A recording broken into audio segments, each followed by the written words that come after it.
Good morning. Hello, hello. How are we doing, guys? Hi. Hey, Warwick, how you been? Happy Wednesday. Let's turn it down a smidge. How are we doing? Oh, hey, Kiva. Thank you so much for the sub. Hello. Good morning. Good morning, guys. The sun's out. The sun's out again in the UK. This is unprecedented. But yeah, it's looking to be nice weather again today. I think we are finally escaping the clutches of winter, guys. Finally. It's still dark for you, Hero.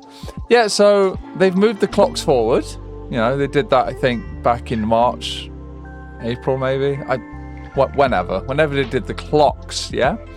And immediately, it's just light until 9 p.m. now. It's so good. Finally, feels normal. I did okay, lovely, very good. Yes, so today we are working, we're going to do details on the big boy. I want to see if I can try and get this main version done here today. So we'll get into that soon. Let me have a big sippy.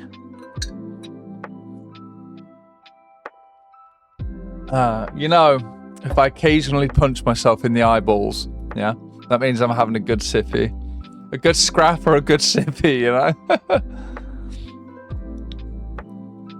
Oh, yeah, so it's Blueberry birthday day soon. Birthday day, yeah. I remember now because I've said it, so people keep reminding me. I usually forget my own birthday. That's usually a thing.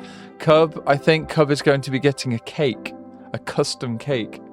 So she keeps forgetting, so that may or may not happen, but oh, it's a good cake. It's a company we've gone to before, and they put custom designs on cakes for you, and they taste so good. Kiva, nothing makes you realise how unfit you are, like playing about an hour on VR rhythm games. Yeah, I have been getting into Beat Saber and Audio Trip. I really enjoy Audio Trip. It's so good. Hey, Noble. Hello, hello. Good morning. How you doing? Yeah, I've been getting into Audio Trip, and they do custom songs, which is really fun. Very tiring, though. Yeah. So I've been doing about 45 minutes to an hour of that, and I'm just whacking it up to the highest difficulty I can manage. Right, let's move all these wigglies.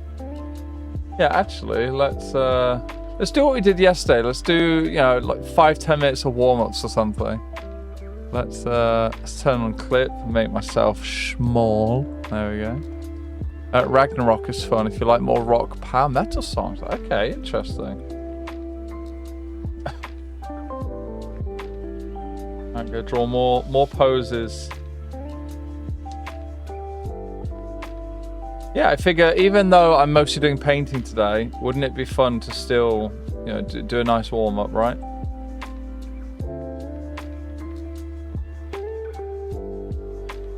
I think it could be worth doing, you know.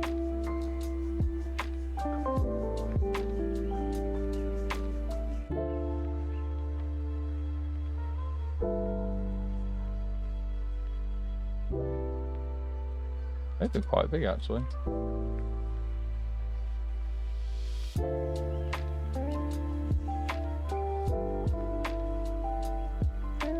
Yeah, so how are you guys doing? How is your week going so far?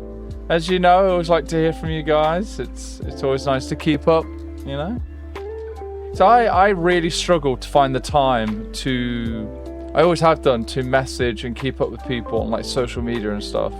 And streaming like this has always been a fantastic way where, you know, I can talk to you guys, and it's live, you know, it's instant.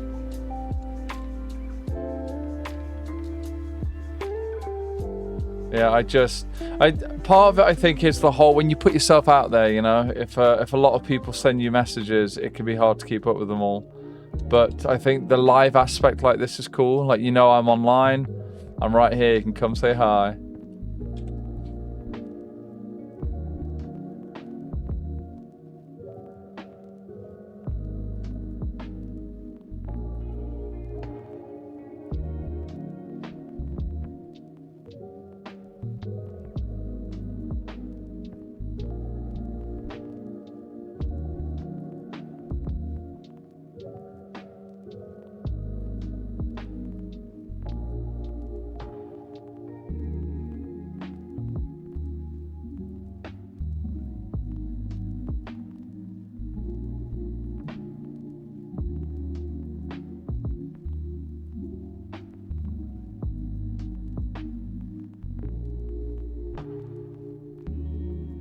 Still trying to think about how I want to do knees, you know?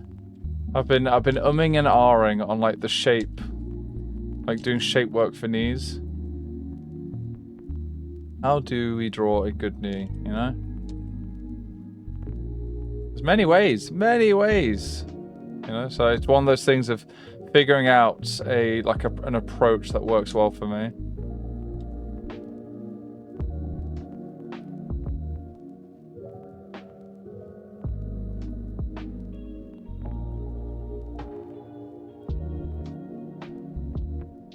I think just for now, I will just keep that simple. There we go. Noble, sorry to ask, how long have you been working as an artist? Oh my goodness, I've been a full-time artist now for over 10 years. It's been like 14, 15 years or something. It's been a long time, and admittedly, I'm not where I want to be in terms of my skill level. But that's one of the things we're doing. Like I'm now setting more time aside to do warm-ups, to practice things, to sketch. I do quite a lot of painting and nowhere near enough sketching. So we're trying to tip the scales a bit here, you know?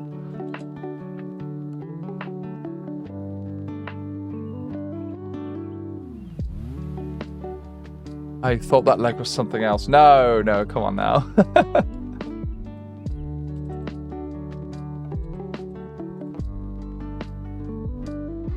We do appreciate good shapes, you know? We appreciate good shapes in the Blueberry Den, you know?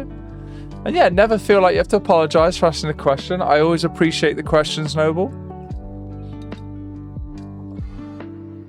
Like, you know, I only have so many words I can put in the title of a stream, but I'm always happy to answer your art questions as well, guys. So if you ever do have questions relating to drawing, I'm always happy to do what I can in my own capacity to help you guys out.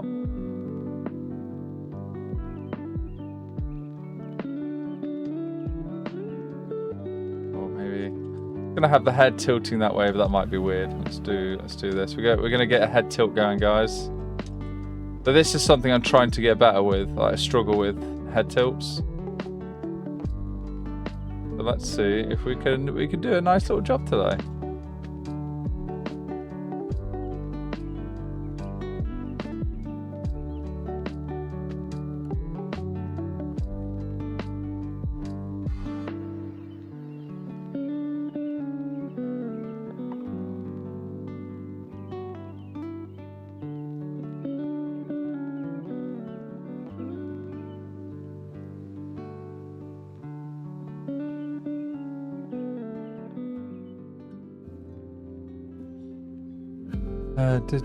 Tired brain is tired, yeah.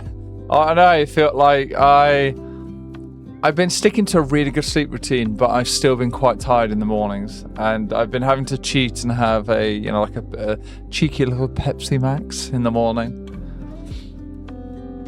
Hey, Onyx, you've come to offer yourself as a snack. Okay. All right, thank you very much. Good morning snack. You've come at the wrong time. I'm fasting. So I don't have breakfast anymore. So the first meal of my day is like brunch / like early dinner, so maybe like 4 or 5 p.m.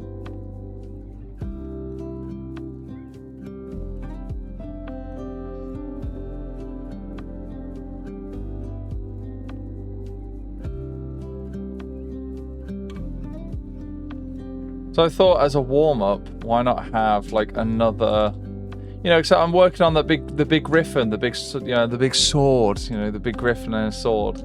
So why not do a warm-up that involves more swordy things, you know?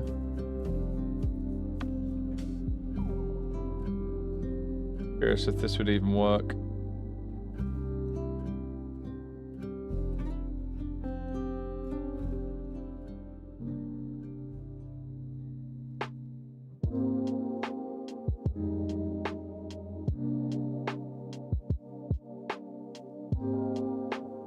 Okay, and hands, I'm trying to get better at hands. Hands are a tricky one.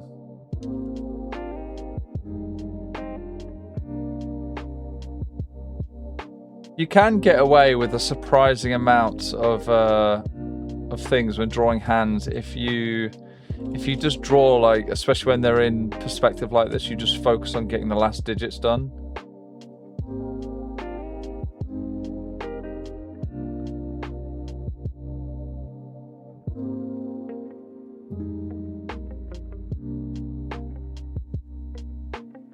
Yeah, that arm position is not ideal. We can fix that.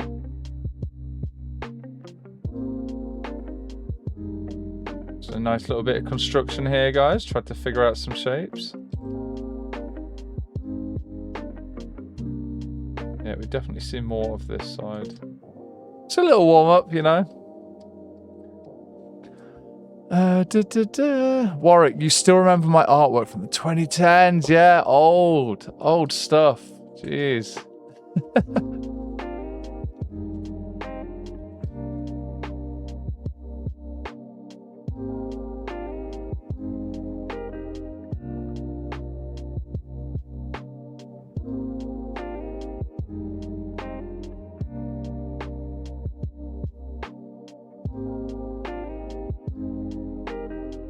Let's give him a really big fluffy tail. There we go.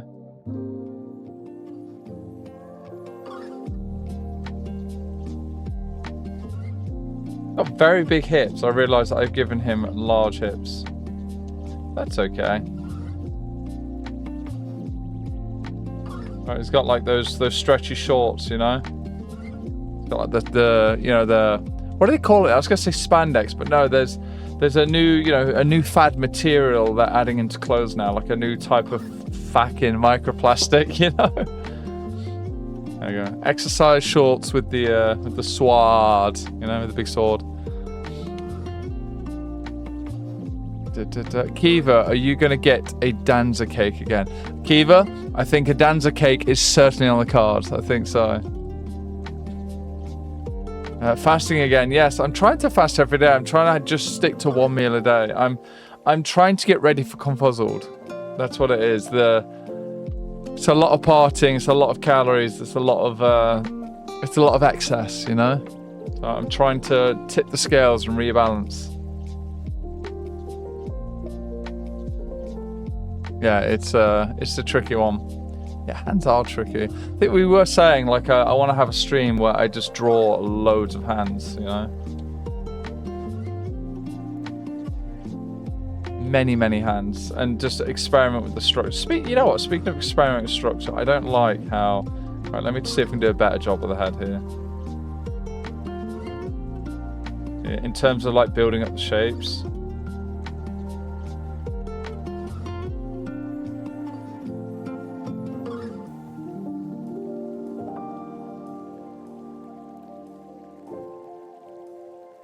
Yeah, just wasn't a fan of how, like, lazy I was there with the shapes here, with the head. I'm going to simplify it down a little, and I want to see if I can do a better job, you know. And if I can't, then I need to learn. I need to learn how to do better shapes for the head specifically. So one I've been practicing with recently is you basically do like the giant toony eye, but you're essentially just setting aside space for like the eye, like the full eyeball in the socket. Then the actual eye comes in like that, and it kind of makes you think of Lion King. You know how they do their, you know, you'd have the big cats, you know, have their schnozzers, right?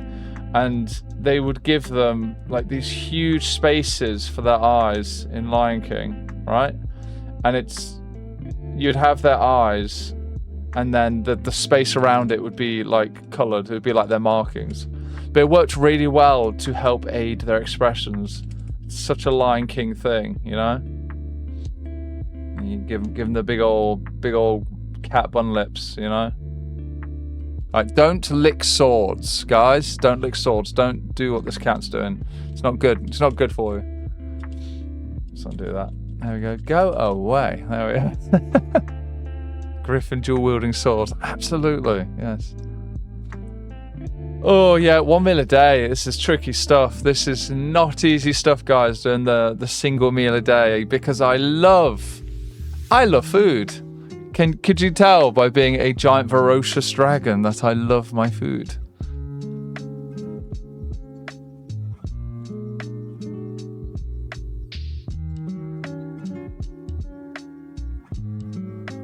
I think this is working okay.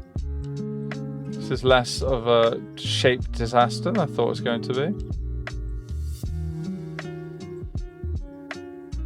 Yeah, it's certainly something I feel like I need more experience and practice in just building up shapes in general. And it's a bad ear shape. What am I doing? Let's bring the ears forward.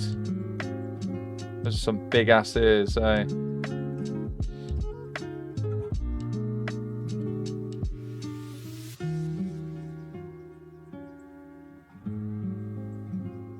Giving him the big ass ears. There we go. Should we lick the beans? Yes, yeah, the beans are good. The beans are safe. Speaking of beans, you can give him some beans. Maybe have this foot coming up a little.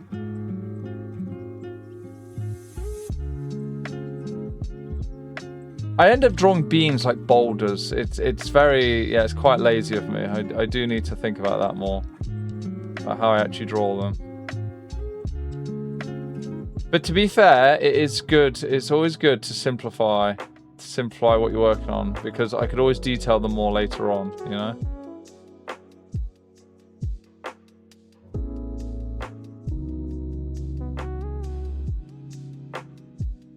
At least get the shape right. Okay. Now we're going to do some nice little beans, guys. Going to do some little warm-up beans. Have I made the beans massive? No, they're perfect. Okay. I just realized, guys, I'm here locked in, so zoomed in, and that's a recipe for disaster when you don't have the greater image to look at to kind of remind yourself of the scale, you know, that you're working at. Got some little beans in here.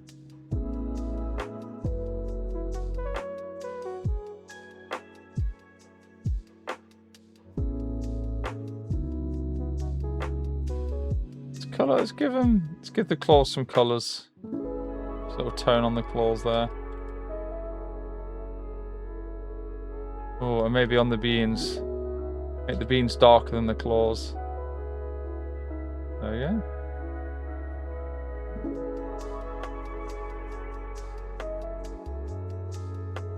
I guess we could give an eye.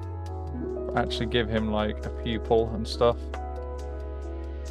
Oh, where's... I guess he's looking down at the viewer, isn't he? Oh, yeah.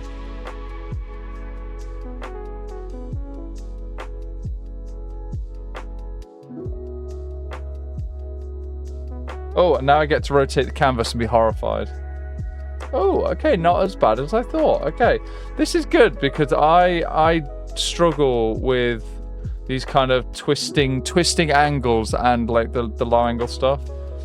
Still things to improve, but you know, it's not as bad as I thought, which is always nice. Always nice to be pleasantly surprised, you know.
Yeah, I mean, I say oh like it's surprising. Yeah, of course, you know, it's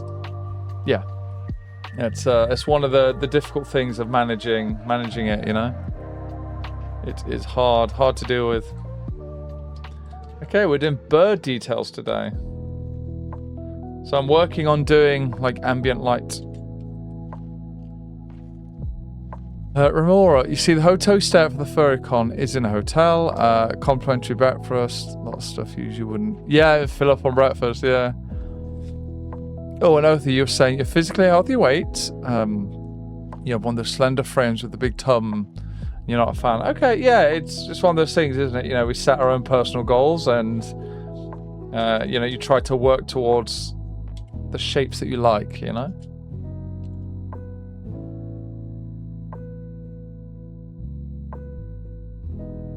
Yeah, as long as it's done in like a healthy way, you know? Oh, speaking of, I've been watching the Scrubs. Scrubs is back, the TV show. They've done a new series where all the actors are, you know, well, most of the actors are the same, and they're all just much older.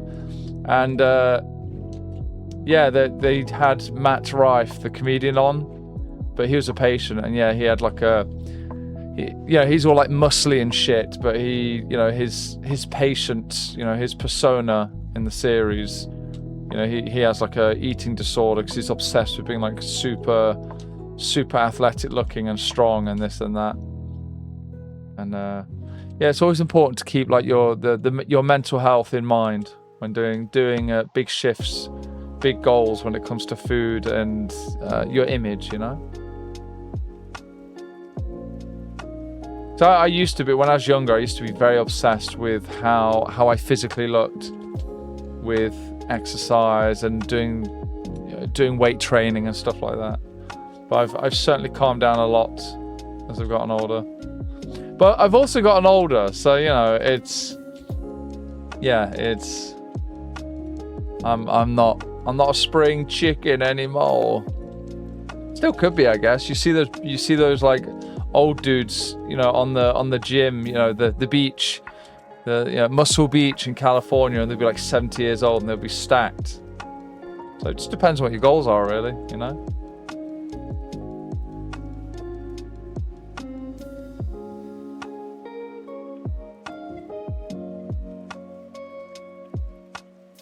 But yes, we are back. We are back to big birds. Kiva, because I have people telling me I'm old all the time. So I feel like at a certain point it just kind of sinks in, you know?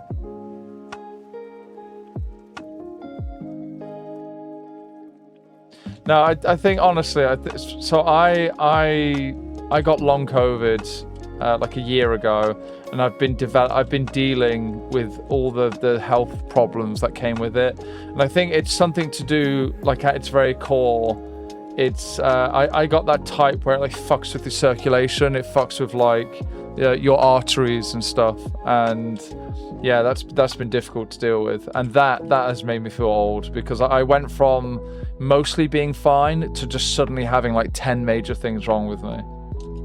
The big one was my heart. When I started having heart problems, that was concerning. But apparently that has for the most part gone away. But that's really calmed down because I've been exercising so much. I've been exercising like more than I ever have done in my life, and that's like the only thing that's been helping. So I've tried many different treatments and just nothing has worked except for loads of exercise. Like doing all the hill running and stuff, like all the endurance training and stuff, like that's been the only thing that's actually given me any kind of relief. Yeah, it's not perfect. It's a long fight, you know, it's a long battle, but yeah, I'm making progress. I don't talk about it much. I don't think I've social media'd about it at all, because it's like who cares, you know, who wants to hear that? Certainly not on social media, but I figure you guys are real, you're not bots, so yeah, you might be interested to hear a little bit behind the scenes of what's going on. But yes, I'm doing better than I was, but it's still, it is, yeah, without going into details, it is hard work, you know. And that's to get back to our original point, Kiva, that has made me feel very old. just turbocharged, you know. Oh, hey, Cooper. How you doing? Moi to you too. Hello. Oh, yes. All right, fair enough. Yeah, I'm a spring dragon. Yeah. Hey, Squishy. Oh, Squishy, I saw that you stream now as well. I'm giving you a follow. It'll be interesting to see what you do next. I saw that you was playing that, what was it called? Traveler's Rest. I remember the game name because I have a pub near me by the same name. And it looks cute. It's like Stardew, isn't it? Cozy Stardew. I say near me. It's not near me, but... There we go. Yeah, the game looks cozy AF.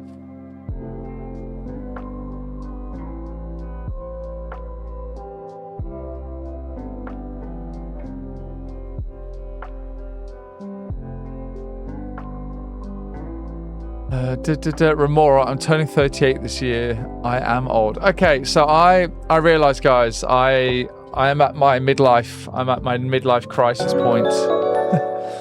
Hey, Aaron, thanks for the follow. Hello. Yeah, I'm at my midlife crisis point because I don't think I. Yeah, so yeah, I'm going to be 36 on Friday. And that means if this was halfway through my life, then I would be, I would live till 72.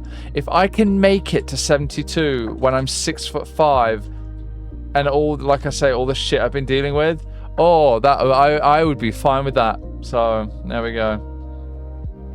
Certainly feel old. However, you know, I try to be grateful for every day. You know. Every day is a gift and all that live, laugh, love bullshit, you know, to some extent there is some truth in that, you know. I just try to appreciate it, you know. It's not always easy. Real life shit gets in the way, like weird bullshit, you know, modern day bullshit always gets in the way of like you feeling good sometimes. Do you guys ever get that? I get that feeling all the time. I'm just trying to appreciate being alive, and then it would be like, oh, your tax code has done some fucky wucky, and now look, here's a bunch of problems to stress you out. Oh, your merchandise you ordered has vanished, and guess you have to deal with that now. And it just sometimes feels like endless things on top of each other to have to fix. Like you're firefighting stupid. You're trying to firefight and fix stupid problems, you know? And it's like modern day problems. Need to go back to the cave, lads. Need to go live in a cave. But yes, good morning, everyone. It's lovely to see you in here. I hope you're all having a lovely Wednesday. Yeah, we're on Wednesday. It's Wednesday, my dudes. Yeah, truly is.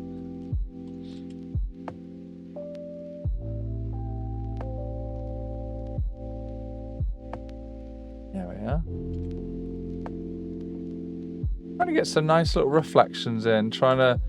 I think I said this in the last stream. We were working on the Big Bird. I find I might be over exaggerating like bounce light and stuff, you know, like the blue light from the sky. But it's really fun. Okay, it's really fun to do. It's really fun to mess about with. So here we are. Oh, actually, while I'm here, I should get some little scratchies in. Get some texture, get some scratchies. Just where like the blue light from the sky, you know, that non-direct light is still hitting a bit of the scratches. This is not. We can't have a Griffin with super clean armor. We can't have him where he's never gone into battle. That would be sad, wouldn't it? Absolutely wasted armor. Cub mentioned the same pub. Oh, yeah. So, Squishy, you were saying it's like Stardew Valley, but better. Because that definitely perked my ears when you said that. And I think I saw a little bit about it. Like you're running a pub, and you're making many different types of drinks and stuff.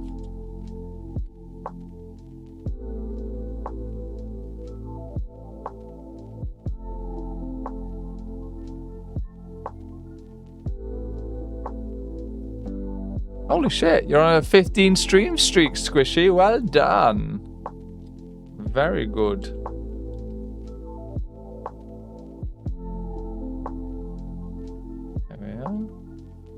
few little scratches in the armor here. Just a smidge.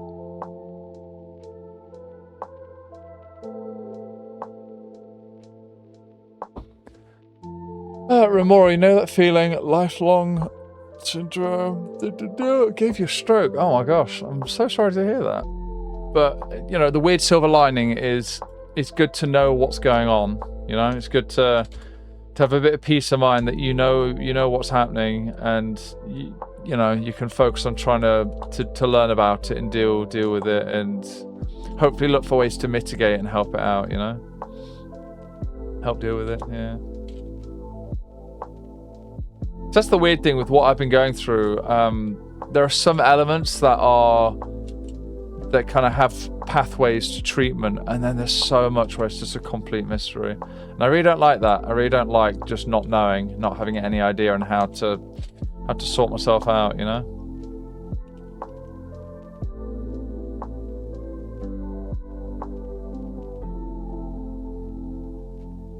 Yeah, that game squishy sounds really cute. Definitely have to try it. Stress can really mess with your body. Same, you know what? Yeah, it's like I think it turns out some of the heart problems I was having. It's a weird one, isn't it? A lot of health issues tend to be multimodal. You know, they tend to have multiple causes, not one. And then yeah, the treatments tend to be multimodal as well. Quite a lot of the heart problems I was having, I think, was down to stress. But it is more nuanced than just stress. It was kind of like, if you want to really get into it, it was pointing towards like vagus, like the vagus nerve dysregulation. If you want to get into the nerd side of it. And what's fascinating, guys, to keep this nice and simple, I found out that, and this is going to make sense when you hear it, exercise helps strengthen your body's like neurological defense to stress. So one of the reasons I've been exercising a lot, I have always been susceptible to physical symptoms of stress. And after finding out that regular, like moderate to intense exercise helps, like you're training your nervous system, your neurological system, like it's a muscle, like an electrical muscle. And when you train it, when it becomes stronger like that, you're more resilient to stress, like to negative stress. When I learned this, guys, I was like, right, I'm outside, I'm running, bye. Just like that. So for me, that was huge. And again, maybe that sounds like common sense. You guys might already know that. And I think, yeah, it kind of, yeah, you know, it makes sense. Like I've heard in general that exercising is a good stress reliever, okay?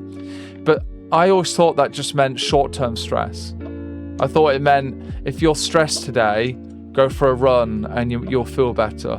I didn't realize that it had like a compounding defense stacking ability, where the more you exercise over time, your body would have its baseline resistance to being stressed would be higher. Like, that's awesome. Yeah, that was really good to learn about. It's just one of those things, just stumbled upon it. So here in the UK, we have the NHS, and the doctors and GPs have no time for anyone. So they don't have the time to explain this. Hey, Lucas, thank you for the follow. Hello. Good morning. Yes, so unfortunately, maybe that is common sense. Hey, Bruce, thank you for the follow and for the... Oh, the pie went. Okay, thank you for the pie.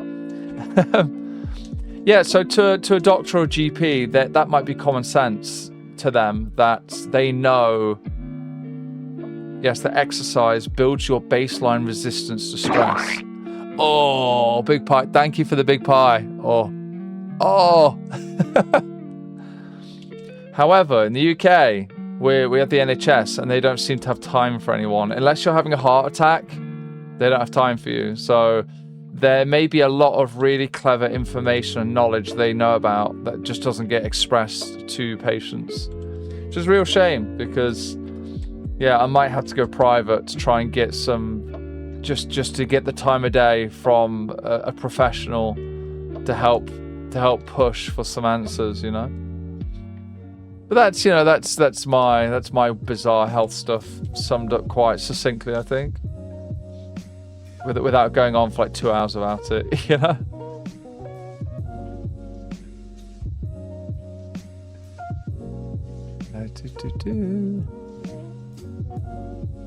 Oh, you won a ton of fights. Warwick, who won a ton of fights?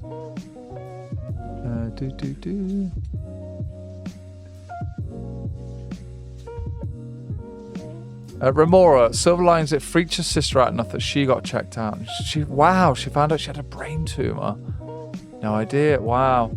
Yeah, that's huge to find that, to get ahead on that. That's amazing.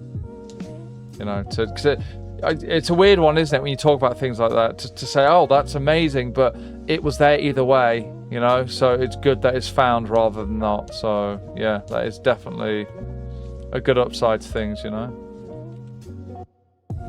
Very reminiscent of Stardew Valley, Squishy. You haven't gotten to everything, but who wouldn't want to make drinks? Yeah.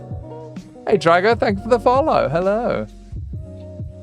Oh, Squish 376 hug. Oh. Wait, that's probably an emote that didn't show up. Weird. Yeah, hey, Lucas, how you doing? Hello, welcome. Kiva, if you want the time of day...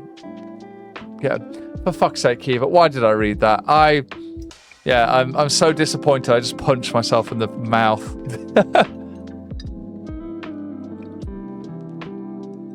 Oh, you guys are doing a terrible job today reminding me to hydrate with that 10 channel... Oh, there you go. There we go.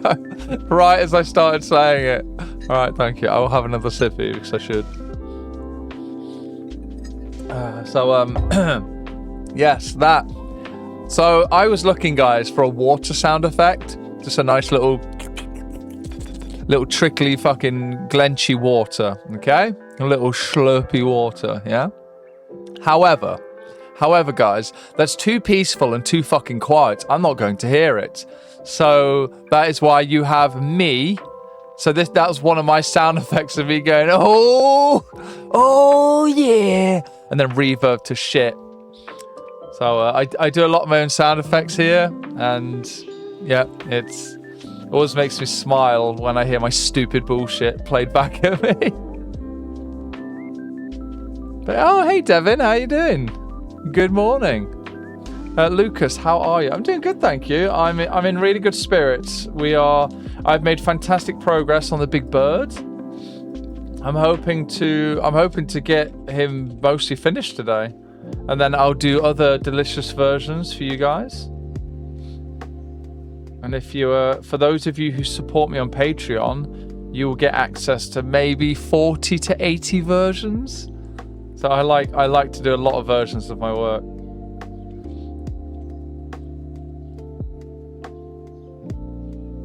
Actually, what am I doing? That wouldn't be there. That's going to be highlight territory, you know? Let's do that. Highlights.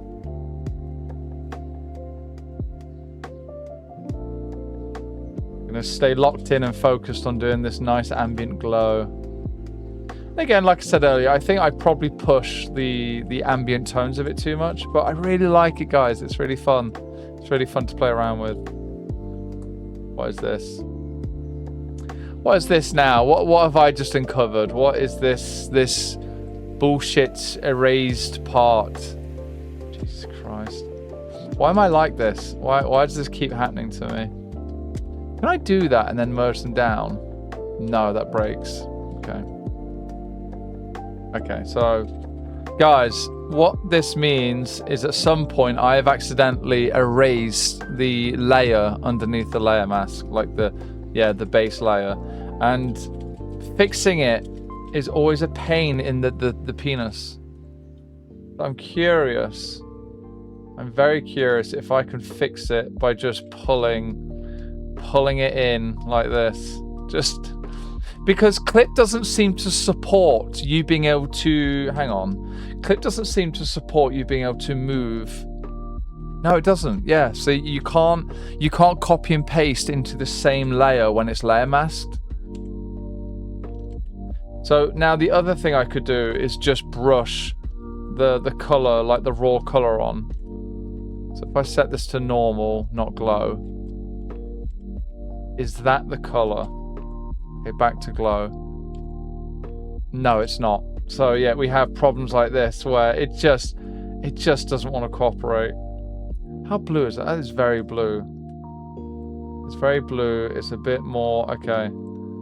Yeah, why does that look different? Okay, so guys, this is why we're back on this bullshit where I'm literally just like pulling in the layer, these base tones from like the areas around the mistake.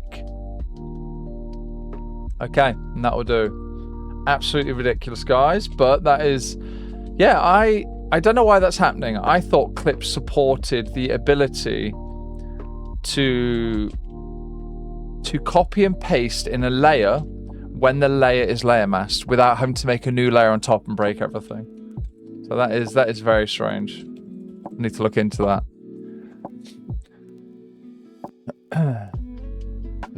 Yes, good. So Squishy, I saw your message there, and I immediately had the suspicion that it might have been a dad joke, and yes, it was. So I'm glad I didn't read it.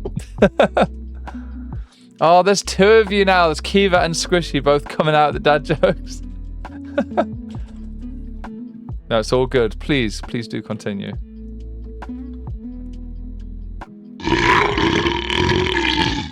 Oh my goodness, guys. Big breakfast burp. I wish that was me in real life. I wish I had the big full English, you know? It's alright, guys. I'm doing the partial fasting. I will have food. I'll have food after the stream. Just no breakfast. No breakfast for Danza. Holy shit. Oh, goodness. Hello down there. Oh, if you are sub to the channel, get your full English brekkies in. Oh. Perfect timing. Oh, jeez. Oh, we like a big belly. Yeah, look, guys. Look at this. Look at this. If you're sub to the channel, look at that. Big breakfast. Big breakfast. I've been making some really posh fry-ups recently. So I've been doing a full English breakfast, but I've been doing things like white wine infused creamy mushrooms. I've been doing herby smashed tomatoes, avocado because millennial core and all that shit. I've been doing like fries instead of hash browns, like American style fries, but they've been cooking up really good. Oh, what else have I been doing? Oh, obviously perfect bacon. The bacon has to be perfect. You have to get the fat to just start to render. You know, you need the flavor profile, okay? Oh, and soy sauce, getting soy sauce in there. Oh, guys, if you don't know about the secrets of soy sauce. Okay, guys, big one. Get ready for this. Big Danza food hack, all right? I'm serious right now. You can replace salt with soy sauce in almost every single recipe. I'm not shitting on your crumpets. I'm serious. You can put it in cakes. You can put it in savory delights. You can put it in anything. We now use soy sauce in our brownies, our homemade brownies, and they taste so much better. Absolutely delicious, guys. Seriously, you got to try it. Don't knock it until you try it, you know? Yeah, so we now have a massive bottle of soy sauce right on the counter next to like the olive oil and the things that I do with cooking. I really enjoy cooking, guys. I'm trying to get better, and it's very quickly becoming like a new big hobby for me, where I'm learning different cuisine, different dishes. You know, I'm learning about the sauce bases, and I make my own sauces now. So I don't buy jars of shit. I make my own curry sauces, my own gravies. Like my own curry gravies, tomato sauces, I do all that myself. Tomato sauce, guys, is a really easy one, okay? You literally, right, tomato sauce, you can pay like £3.65 some Lloyd Grossman shite, yeah? Or you can buy like 3 packs of big tomatoes, slice them up, heat up a pan, big olive oil, get them all in, cook them down, you know, big splash of soy sauce, herbs, salt, pepper, season, you know, absolutely delicious. Herbits to fuck. Hey Wongster, hello, thank you for the follow. You can herb and season it to fuck and it tastes so good. It, like, again, I'm not a professional chef and my first time ever making, oh, that's a big, look at that, what a pie. Right on the elbow, molars. Yeah, so my first time ever, like a few months ago, making my own homemade, like Italian sauce, like pasta sauce, was just immediately better than anything you can buy in a jar. Immediately better than any of these shitty fucking things. So trust me, guys. Like, oh, and obviously do meal prep. You know, don't just make a single portion. Like, what a waste of time. Make like 10 portions. Make it, if you're just making the food for yourself or like a couple of you, make like a huge vat. Make a giant fucking pot. Yeah, like 20 pounds of tomatoes or something, right?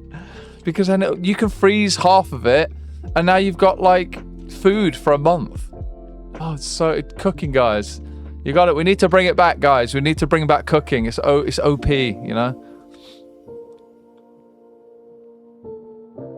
A bit of discourse for the day. There's Kiva, I saw that website, that like printing company, and I saw it and thought, they do sublimation and they do furry stuff, cool.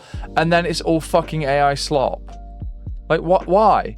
Why could they, if they're gonna spend £3,000 on a small, if they have one, like a small direct-to-garment printer, could they have not spent like £300 on getting a bunch of like nice little icons and assets and stuff?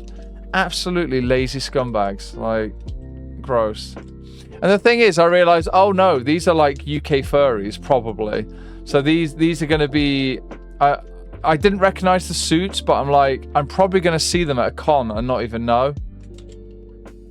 If I see their suit, I will, you know. But yeah, it's so gross. Like, why did they think that was a good idea?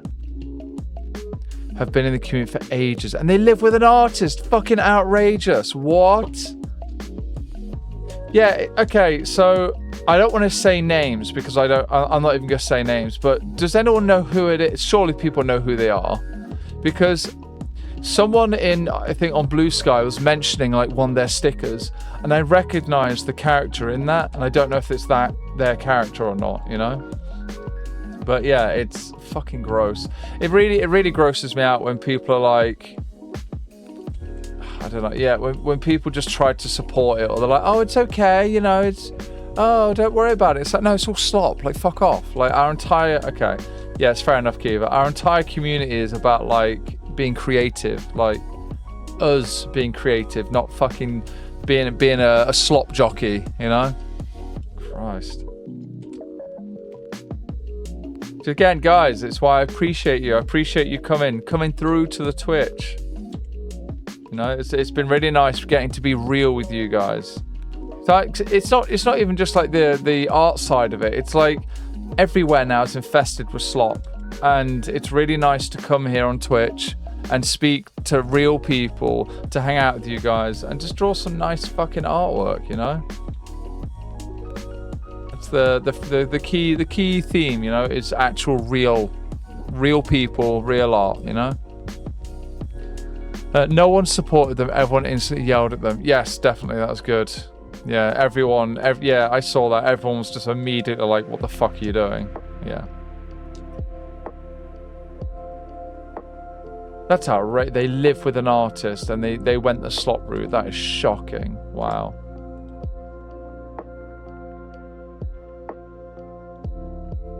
How are we looking? How's the bird looking? I think I can make these shapes maybe a bit more interesting. Maybe. I do quite like how okay, I'll keep it for now. I do quite like how it is.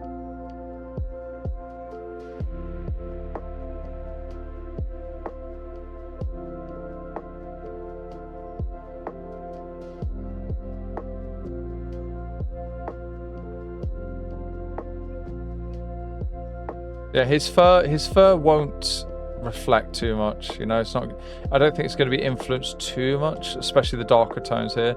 So this is a color theory thing you don't see, like that art programs really struggle with when you have layer modes. So, you know, it doesn't understand that that's dark and that's light, in the sense of, well, like the colors, that something that is devoid of like a rich, strong color will be influenced by other colors more easily. Hopefully that makes sense. And there's a bit of, there's very little variation. So you get a lot more variation than what it suggests. Now there are times that it can look good to exaggerate, but sometimes, yeah, you just got to keep in mind those kind of some of those core principles of color theory. And I need to keep that in mind, because I neglect that all the time. And now I'm like, that looks cool. And then I realize, oh no, that's like really, that's so off what it should be, you know?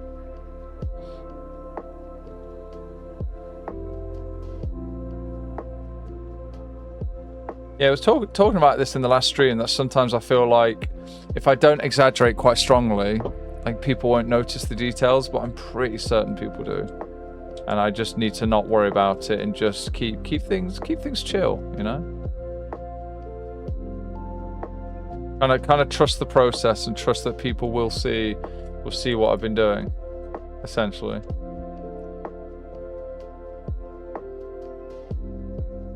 Yeah, I try to be proud of what I've drawn. I am very, very critical of my work, but I try, as you guys might notice, I try to take joy in the little things. So I try to be like, you know, oh my God, I try to pick something, you know. I love how the shape of, you know, that piece of armor is, etc., etc. I try to take joy in the little things, because that can help if I'm not feeling too great about the piece overall, or just even something a bit more meta, like if I really don't like how I'm progressing as an artist, or I feel like I'm not progressing fast enough, you know, in quotes, you know, fast enough compared to who, what, why does it matter?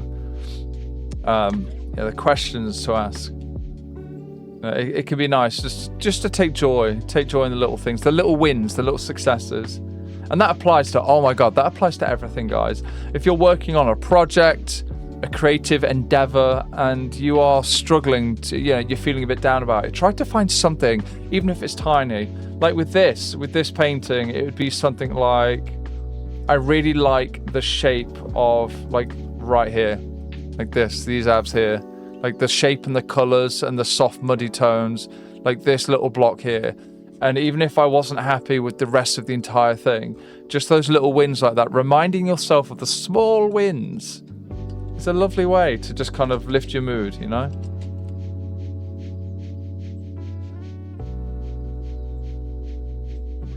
Yeah, what you will find, guys, a lot of the advice I give, especially when it comes to the mental health side of coping with creating artwork, you know, and coping with the successes and failures, a lot of what I say can apply to every discipline. It can apply to every skill, every creative pursuit, you know? It really can. Dragon Lord, wow, one of these two big hot men on the stream. Yes. Hello. Yes, we are painting big boys today. And I'm also a big boy. Kiva, they might not consciously see the details, they'll know something's up. Yes, yeah, the details definitely give it depth, for sure. Speaking of, how is that looking? Thought that came over. There we go. Okay, so I want to add a smidge, just a smidge of blue tinting here to the sword. I say a smidge and then go absolutely overboard. Not that much tinting. Let's calm that down a bit. There we go. How's that look? Yeah, that's nice. Yeah, so we'll be doing warm bounce light soon, guys. We'll be doing the light that comes up the body soon from the ground.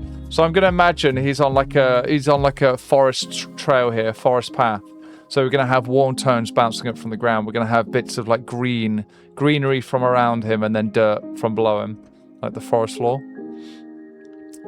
Yeah, Shamrock, the shape of the tongue. Also, hello. Hey, Shamrock, and hello, Dragonlord. Welcome. First time chatters. Good to see you in here.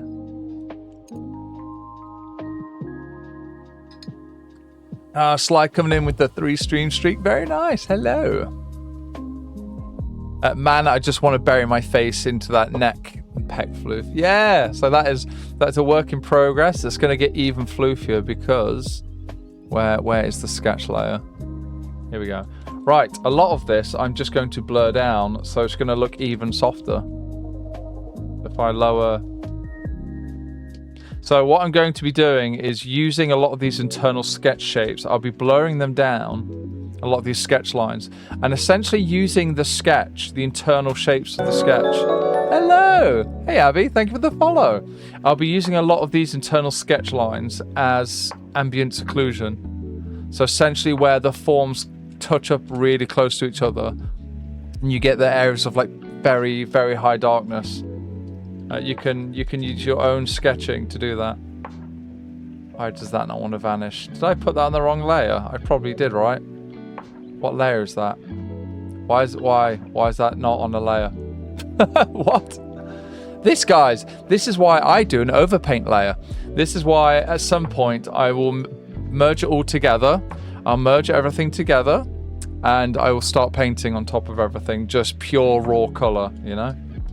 But there we go, guys. We are getting softer floof. By the second, chat, we are getting soft. The good kind of soft, you know? Soft floof. We appreciate good soft floof. There we go.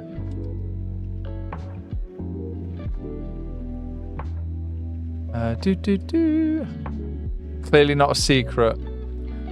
But of the two of you, I like you better. Okay, that's fair. Yeah, you know, big buff dragons, you know? And I have a quad form as well, you know. I can get all big and quadded up, you know. What's not to like about that? Another little tip. Watch this. So I've selected the sketch layer, and I have also selected the internal like base colors, and I'm just blending. I'm blending the sketch into the rest of the painting. It's a nice way to use the sketch to help enhance what you've done rather than just erase it away or erase it down. Yeah, we're getting there, I think. But yeah, today is a lot of like detail work. It's a lot of cleaning things up, cleaning up shapes. So if I grab all of this, I should be able to manipulate all of these layers. There you go. That's one thing I really like about Clip. Clip Studio has a feature that Photoshop still doesn't have, I don't think. Clip has the feature to liquefy multiple layers at the same time. And it's like, you know, it's really easy and it... Oh, have I broken... Where's my cursor gone? There we go. That's weird. Okay, there we are. So I'm just tweaking, just moving things about. And that has moved every layer. So my base colors that I want to use as a selection source, that's still relevant. That still works. Hey, Vortex. Hello. First time chatting. Abby, great work. Really awesome. You're showing techniques. Oh, thank you. Yes, I like to talk about art. I love it. So I'm a full-time furry artist, and I've been doing this for like 10, 15 years. 10 or 15, you know. I think I've been a full-time artist now for, God, yeah, like 15 years, I think. There's always room to grow. There's always so much to learn. And yeah, a lot of I had to take a few years off, more or less. I was in college/university, and that really threw me off. But I finished my course, and I immediately thought, no, I want to draw. I do not want to go. I do not want to go into finance. It's a pity you only partially understand what you're saying, so don't speak English. Oh, fair. Okay. Oh, I draw simply gorgeously. Thank you. Yeah, I can always try and yeah, 'cause that's the difficult one, isn't it? If I'm talking about like painting techniques, there'll be words used that are very, very niche, very specific, and that can be really difficult when it comes to understanding in a different language, or like even translating can be difficult. Yeah, so you know what? If there is something any of you guys would like more clarification on, especially, if you're not a native English speaker, I'm happy to try and figure out a way to phrase it in linguistically phrase it, language-wise, to phrase it in a simpler way, without losing the meaning. That could be a good challenge for me to try and do that.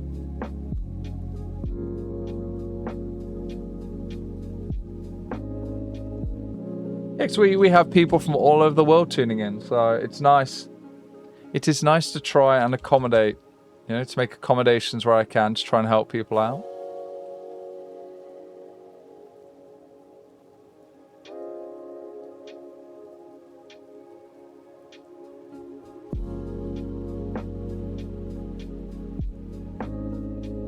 There we are. Just working in more of these blue shades, these blue tones from the sky.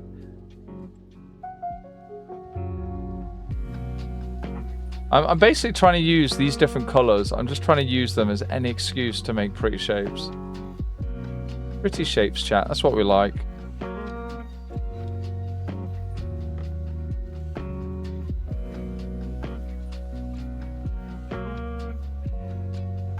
Furries are always the most delightful customers I've found. It's fun drawing people's personas. Absolutely, yeah.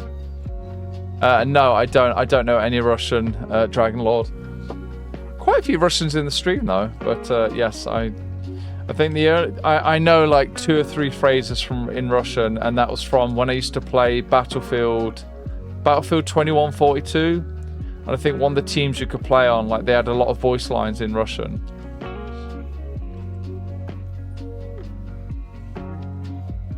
But it'd be like medics shouting stuff. It was a FPS game, so. Hey Squid, hello. Seen certain friends of mine have a closed caption translator extension for the stream. Fascinating. Okay. Warwick, does that mean you can explain your tips in French? No. Je suis le grand roi.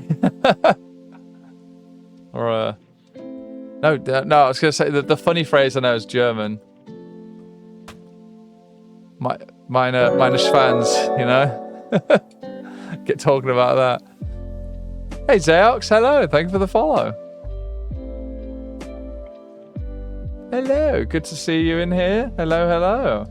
How is your Wednesday going, my dudes? It's Wednesday. Wednesday, my dudes. Yes, I'm detailing the big bird today. This is it, guys. This is probably the last day that I'll be doing stream work on the bird, because then we get into all these. I'll be doing many versions, guys. Many versions.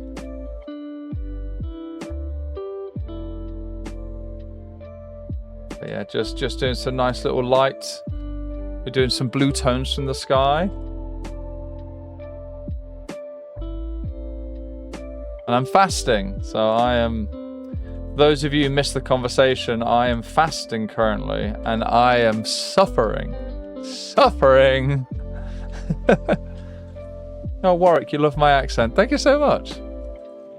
I was just saying this yesterday, that it's almost disingenuous to receive thanks, to be like, oh, thank you. Yes, I have a great accent. Like, what?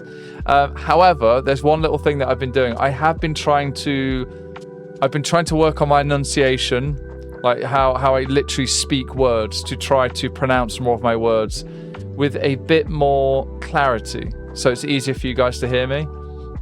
And I'm trying. There's a few things behind the scenes I'm working on in terms of my speech, which hopefully should help. It's all weird technical audio and sound stuff, and then yeah, it's the kind of shit you could have a voice coach teach you. That, you know what? I would legit invest in that. If there was like a furry, it'd be cool to support furries, right?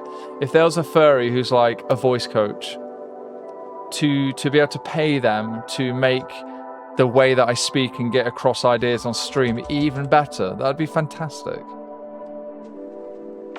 Yeah, and it's a big one. If any of you guys also stream, if you also stream here on Twitch or elsewhere, a big tip. A lot of people don't listen to their own streams. They don't listen to the sound of their own voice. They don't like it. And the problem with this, you cut yourself out from your own feedback loop of being able to critique, like your own critique loop, where you can hear yourself. Try to figure out what didn't sound good, what words didn't come across well, what do you like, what don't you like, to kind of critique yourself a little bit and work forward. If you don't have that system, that kind of self-critique system, it's going to be difficult to change. Not that any of us have to, right? But there's always room for improvement, and sometimes it comes down to things like how you say words, how you enunciate things, your pronunciation of words. For me, one thing that I do, I've tried to slow down my rate of speech a little bit. So I find if I speak at like max Danza speed, it's going to be stupid. Especially if you're not a native English speaker, it's going to be difficult to understand my bullshit. So I try to chill it out just a little bit. Also, something I do which might be good, maybe. What I sometimes do, guys, I've noticed this about myself, and this is regardless of if I'm streaming or not. If I say a weird word, if I say a strange word, I will then repeat it, but using words that are less weird. So if I said something like, "Oh yes, let's be cognizant of that fact," I will then say like, "Yeah, we should be aware of that." To try and, even though they're not exactly the same kind of synonym of a word, it kind of just bridges it a little bit. And I feel like that would help people to just use more words, more variety of words, to be more verbose, without having to sit down with the dictionary, because you've kind of given them the hint. You've said this word is similar to this, and no one even has to ask a question. I don't know if that's good or not, or if that's stupid, but I've been doing that for years, and yeah, I hope that helps. Maybe. I don't know. I really don't know. It's something I only thought about recently. Hey Senya, how you doing? Good afternoon for you, I think it is. Hello. Or is it good morning? Yes, afternoon for you. Hello. Lone Hero, when does the big bird become bigger? Well, that will be later today. Yes. Either later today or tomorrow. So I have today and tomorrow to finish this big bird, because Friday is birthday, is Dragon Hatch Day. So I'm probably not going to work on my birthday, guys. Probably.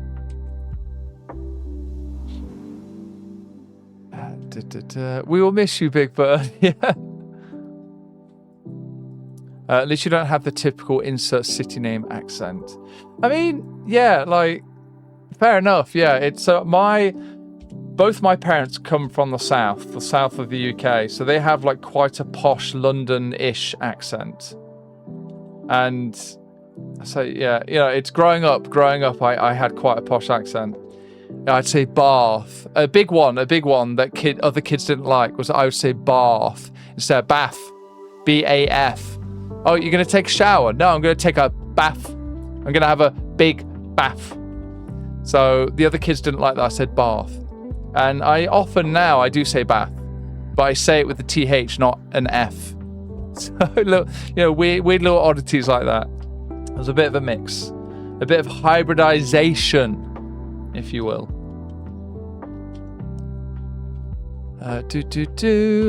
Squid, you've been practicing feminine voices. Fascinating. Yeah. To the point I can't say. Yes, so that's something interesting I learned about recently, that feminine voices, it is not about pitch. It's about inflection and tone, about the nuance of language use and the speed between different words, all kinds of things like that, the spacing between the words. Big layer is that on? There we go. Where is the blue? Here we go. Yeah, I need to be careful to not overwork these the bounce light from the sky. I don't think you'd see it here. Okay, I think that needs to go. We might have the... No, we're just not going to have any there. We just wouldn't have any blue light on this space. It just wouldn't... Oh, wait, yeah, you would. You'd have some right here. Sorry, guys, I'm just being stupid. Don't mind me. Don't mind me at all. There we go.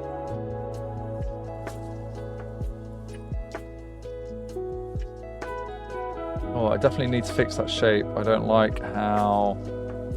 There's like a 90... There's like a 70-degree sharp edge on this shadow here, and I do not like it. There we go. Fixed it. Very nice. Let's catch up with chat. Oh, hey, Ashton. Hello. What's up, dog? Hello. I'm Warwick. I'm French, and I mostly understand what you say. That's fantastic. Good. Dog. You. Ceiling dog.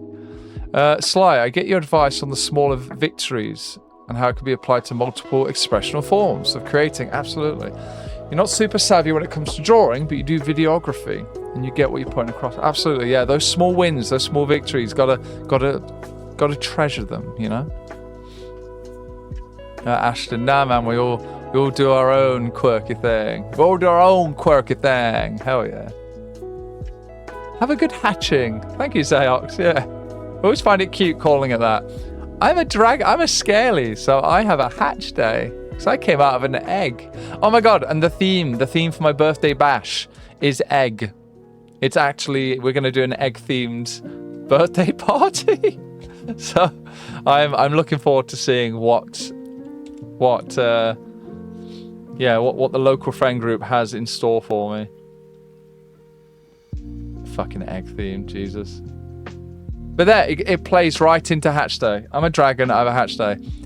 Hey, does someone want to give 10 hydrate redeem 10 channel points? Redeem that, baby. Oh, wait, what do you mean almost there? What the oh. Thank you, Kiva.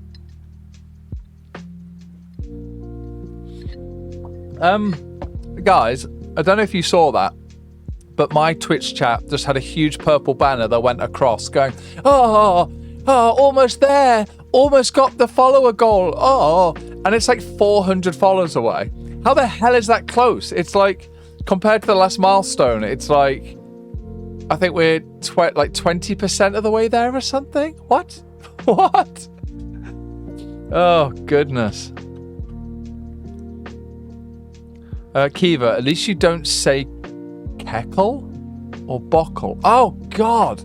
Oh, Kiva, my neighbor does that. My neighbor does that. My neighbor does that shit. She's listening in right now. My neighbor does that shit. She's like, oh, little Bockle. Oh, duck. Oh. Oh, why? It's so weird. Ashton, dude, Cygnus and me have constant spats about the pronunciation of Bath. I grew up on the south coast. Okay, so yeah, I say Bath, so I say it with like the chavvy A. So I don't say Bath, I say Bath, but I still use the TH. I don't say Bath with an F, you know? So there's many ways, you know, many ways to say it. So I say it half posh. I don't use the posh A. I don't go Bath. I go Bath. Yeah. Hero, I'm going to pass out now. If I stay much longer, I might break my current fast. Oh, all right, Hero. Yeah, I know the feeling. Yeah, I'll catch you later. Thank you for stopping by. Dragonlord, you have a problem with how you perceive furry characters in VR chat? In artwork or other games? It's available. Crazy. You want to touch them, but you can't. Yeah, like, oh my god, VR chat. The 3D aspect of VR chat is so fun. And yes, I like making delicious shapes, you know? We got all the nice shapes. Oh, speaking of, I need to do some shine. I forgot about like the tongue, the upward facing little tongue here. Get some little shine effects in. Yeah, I need to get that going.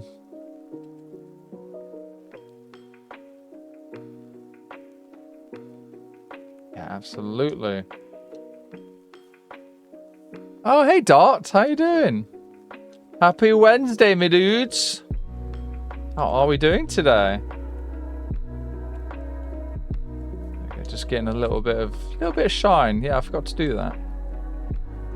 Now, I'll start doing a highlight soon as well, like actual, you know, where we're getting those specular spots from the sun here, breaking through. Like I think with some of these shapes, I've definitely fudged. You know, I've had some artistic liberties here with some of these shapes, but it's been good fun, you know.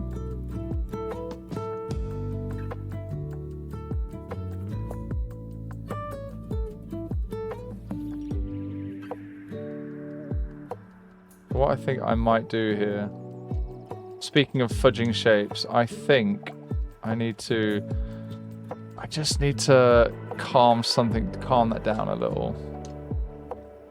Yeah, I think I went a little bit overboard with some of the highlight shapes here yesterday. That's quite an easy fix. That shouldn't be too hard. There we go. And I like that. I like that crisp, the overline, the underline there. One ab coming into the other. That's nice. Yeah, so we are hunting. So I'm going to blur these wings down. I think these wings definitely need to be blurred down. So let me grab the sketch and the base layer again. And we're going to go to the sketch layer. We're going to go to the wing layer. Wait, can I just turn that off? Why does that say sketch plus wings? Hang on. I think I can just turn that off, can't I? Yeah. Okay, sweet. That's good. All right. I've just turned the layer off. Why not? Sorted. Kiva, let's start the typical British argument. What do you call a baked lump of bread? Oh, probably a roll. Or a bap, or a butty, or a bun. Or a scran. A carb scran. Scran carb. Carbulent scran. Yeah. Bite my ass. Bread. Still say bar. Oh, you still say bath, Ashton. I'm going to go and have a bar. Not, I'm going to bath your head in. Oh, bath. Bash? As if you bathe. As Big Smoke said, oh, my dog. Oh, I love a bit of Big Smoke. That was a fun game, that was. Ah, shit. Here we go again. Yeah. Yeah, that was a fun game. I played that game. I have memories of playing that game as soon as it came out. Me and my brother, we skipped going on a family holiday because the family at the time forced upon us was quite toxic.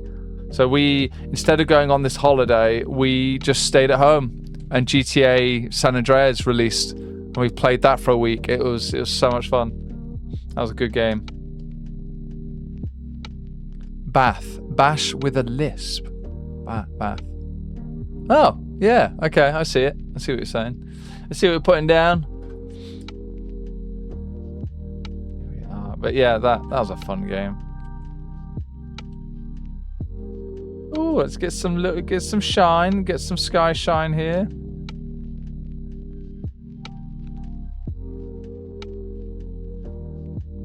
Yeah, I like to detail. I always like going over the top a bit with the details on things that are shiny, reflective, stuff like that.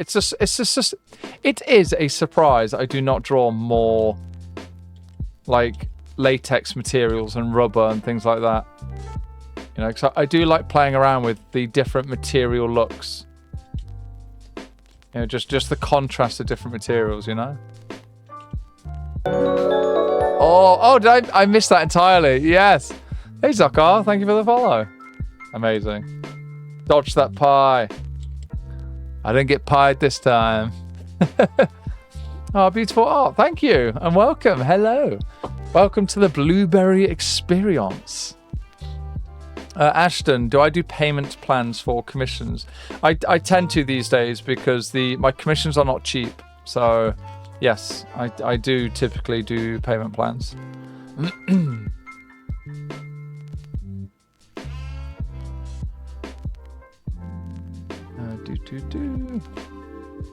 Just trying to fix up some of these little shapes down here.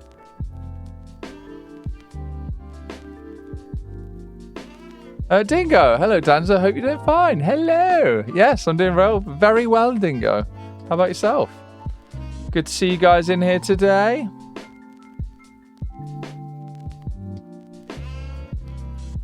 So, I've got a plan here, guys. When I start doing the overpainting, I'm going to completely blur these wings down. I do not want to detail these wings when chances are they're going to be softened and pushed back.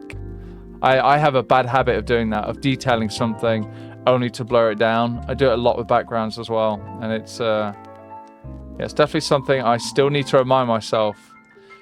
I think I said yesterday, I had a background that was literally just base colors. I did base colors, I slapped down a bit of a cast shadow, and that was it, and it looked great, and I blurred it to fuck, and it looked great.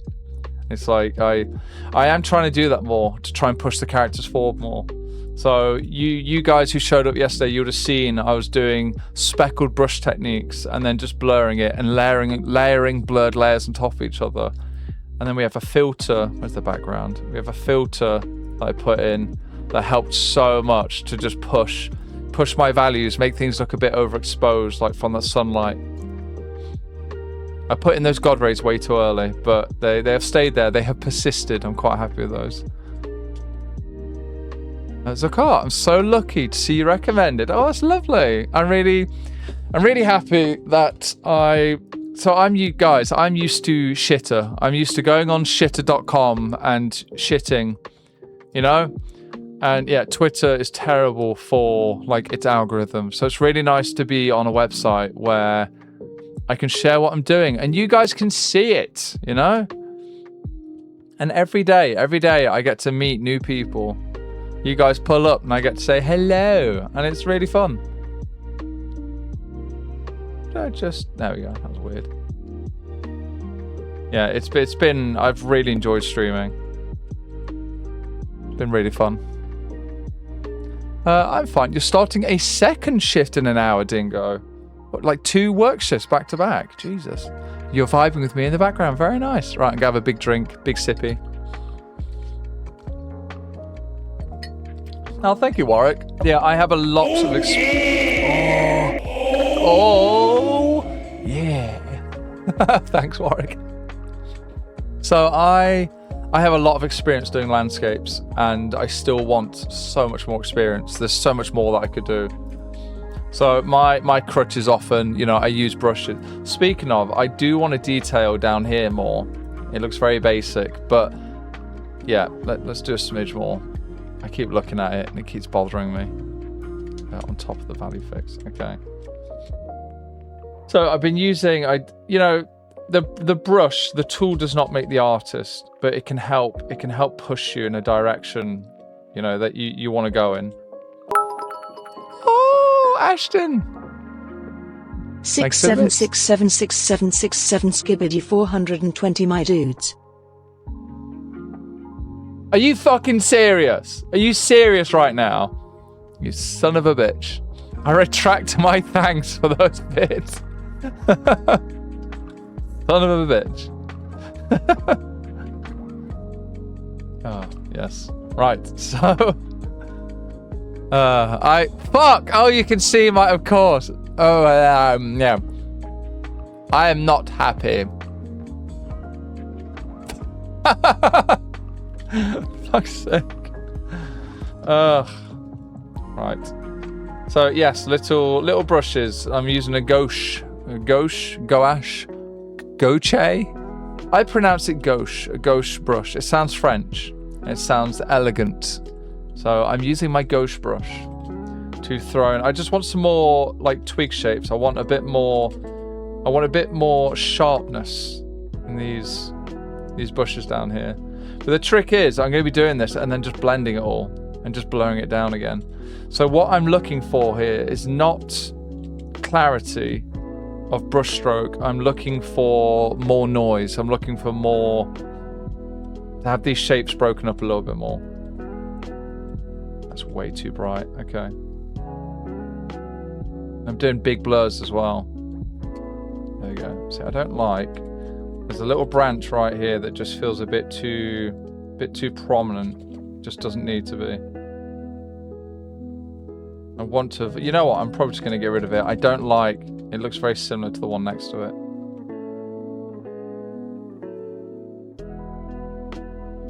There we go.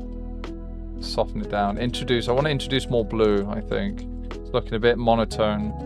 Not monotone, sorry. Monochromatic over here. Okay, I've got the right blender. Good. Maybe a bit of little leaf overlap. So I have some really nice brushes for doing like textured leaves, but I don't want to use them down here because it's going to get really distracting. It's going to get so distracting, like visually speaking. There we go. Just try and value balance a bit better. There we go. Nice. We have, where is it? We have before and after. Yeah, that's so much better. There we go. Cool.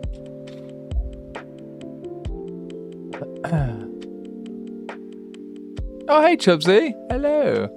Amazing armor details. Ah. Hey, Chased Away. Hello. Ashton, and then you see fucks like me come and pest you. Yeah. Fucking hell. Oh my god, cute dragon, happy dragon. Yep.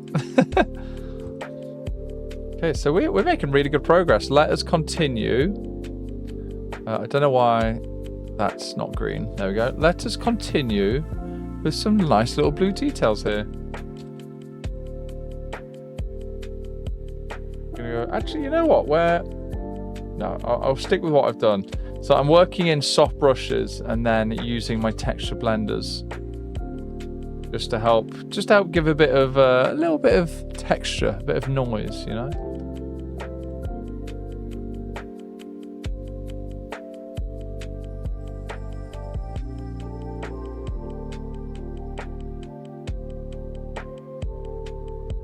Yeah, I definitely want to do more studies. I want to practice my shape work more and kind of like build up my visual library of shapes, of like interesting, clever ideas for how to make shadow and light shapes look interesting.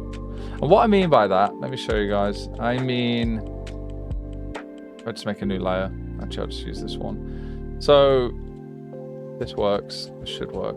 Yeah, good. Right, so an interesting shape. I quite like, you know, this curve here, how this happens. This curves across, but it gets softer here. It gets softer down here. And the other peck isn't just the same shape. This peck over here, you kind of go, it goes like this, but then it comes up like that.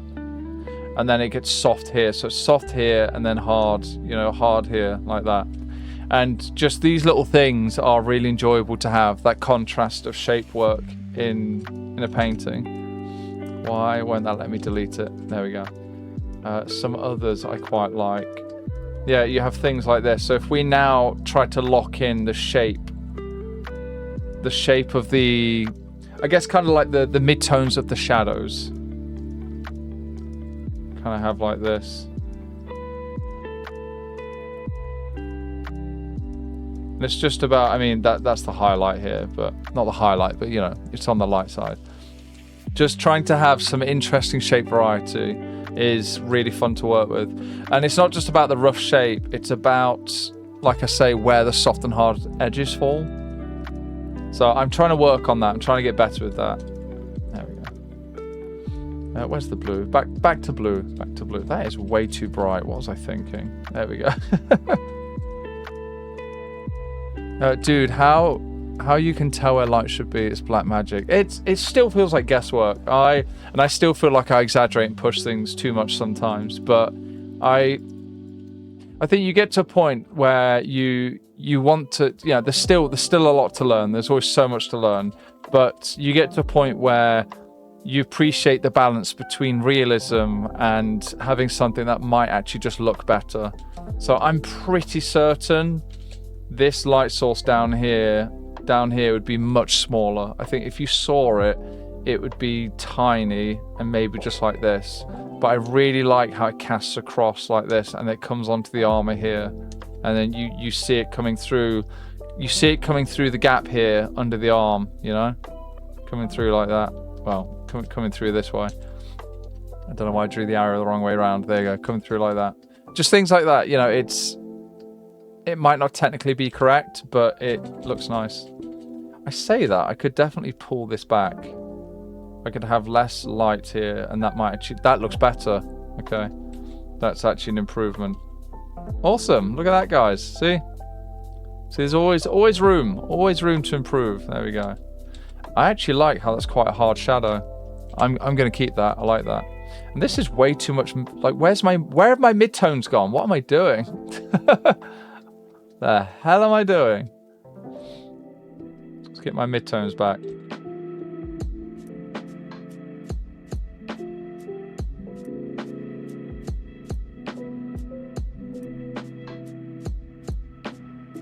Which now means I can take this ambient blue and just really push it.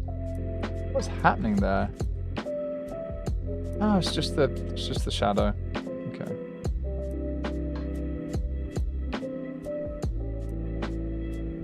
I would like it to do this.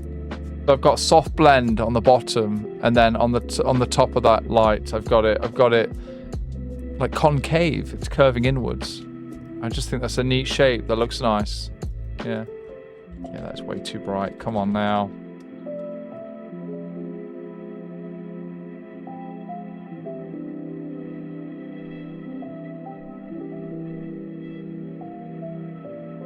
Yeah, so I tend to critique myself quite a bit when it comes to how I'm doing my lighting. And I think I do it because I know it's something I need to work on more.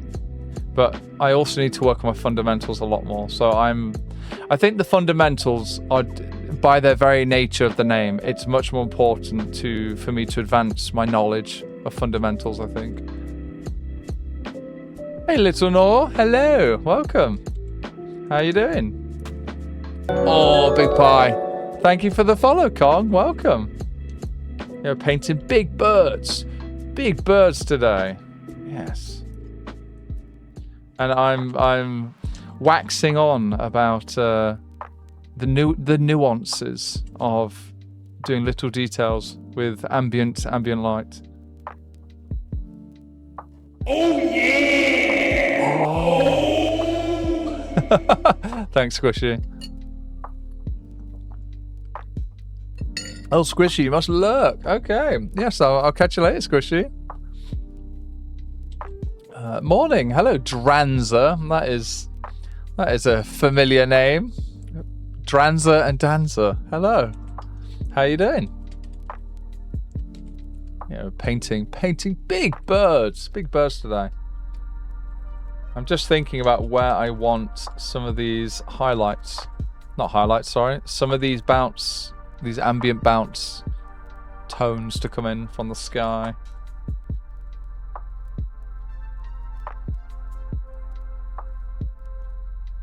Yeah, like I said, I have a habit of going a bit overboard with the kind of values, how bright these tones are. Like the blue from the sky hitting in on the shades. So I'm trying to be a bit more mindful this time. I'm trying to be a bit more mindful of that.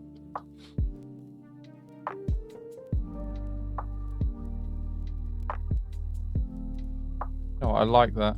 And I'm trying to have better shape variety as well with the actual shapes of my highlights and shadows. The thing is, you can put down your rough shapes, your patterns, and then you can decide, you can start to work it and start to like clay, like dough, you can start to form the shapes and question if you like it. Yeah, see, I'm not a fan of this shape up here at all. I think I can do better. I'm wondering if I keep it smaller. I think smaller might be better for this shape. Big to small, maybe. Have a look. Yeah, I think that's better. I can always just soften it down a bit. There we go. I think that's got it. Cool.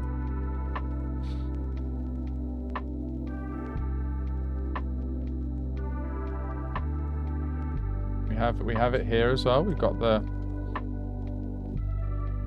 I split that actually. Yeah, there we go. Yeah, so I realized I've lost quite a bit of somehow lost quite a bit of mid-tone on this leg. So I'm going to work to bring that back a bit. Just bring it back.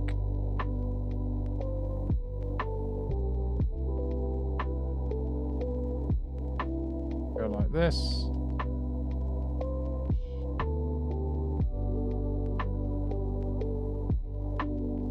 Yeah, it's very relaxing. I really enjoy painting. It's really fun, guys. It's difficult though. I have always struggled. I still do. I have always struggled with painting, but I do enjoy it. I do enjoy it a lot.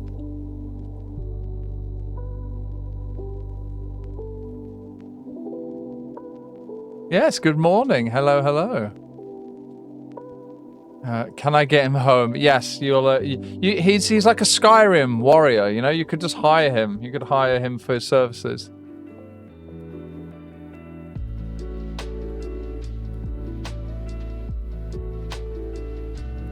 Alright, let's try to... So I'm working in a little bit of ambient occlusion here. Just a touch, trying to not go overboard with these shapes of the fingers here. Especially because I can use the contrast of the bounce light, the blue bounce light, to help exaggerate how strong that looks. Let the base color doing that. It is. There we go. Gonna use a cheeky little bit of liquify here, guys, to move things around. Yeah, I think I could get away. So I want to have a hard shadow like that. I want a hard edge to that light, rather. Let's have a look. Yeah, this is tricky. This is right where the top medial head of the quadriceps splits. It's tempting to not include this at all. If I do, I'd be more subtle. We talked about this, didn't we, guys? Subtlety in artwork. So I'm going to try and build out this muscle shape way softer than before. I'm like, done. Okay, I think I'm going to leave it like that. I think that's so much better. Yes, we just got the soft indication of you've got like this muscle shape over here. Okay, that's nice. Yeah, I still need to reclaim. That's really weird. Where did my midtones go?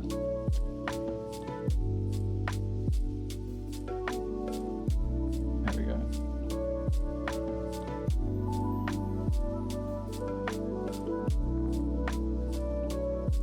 Just softly pull things up like this.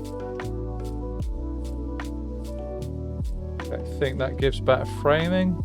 Yeah, I think that's quite nice. Yeah, it's funny, guys. I think a couple of streams ago we went from a rough sketch that was barely even finished to this looked like 80% done, and then it's been another 5 or 6 hours, and it's all been refinement, details, texture work, fur details, feathers, sword details, armor, patterns, hilts, you know, shine, so much shine. Just keeps building it up, you know. Keep going. Wow. Sirican, hello. Are you finishing finishing off? Up, getting done. Yes. So this big bird will be finished today. So the main version will be done today, and then if you support me on Patreon, you will see 1 million versions. I'm not kidding. There'll be maybe 30 to 80 versions. So I'm quite happy how this is coming along. You know what, guys? You know what's fast? I'm going to say it, guys. Real talk. You guys being here is pushing me mentally to try harder. Like it's almost like I want you guys to have a good time. I want you guys to be interested with what I'm doing, and I feel like if I'm interested, if I'm trying weird new stuff that's interesting to me, then you guys are going to pick up on that. You know, you're going to pick up on that. I'm like hunting. I'm hunting for good shapes, and yeah, it's like it's making me I'm being much more consciously aware of what I'm doing. You know how for something like this, everyone has their own style, right? And your style is kind of like the repetition of your decisions that keeps cropping up from piece to piece.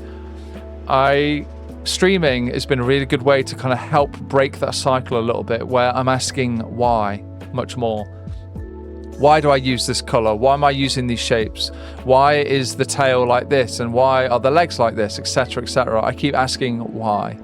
It's really good. It's been really good for the creative process. Can we exchange money for goods and services? Absolutely, yes.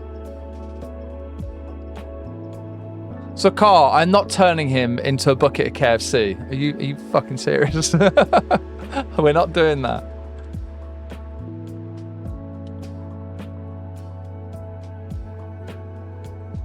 There we go.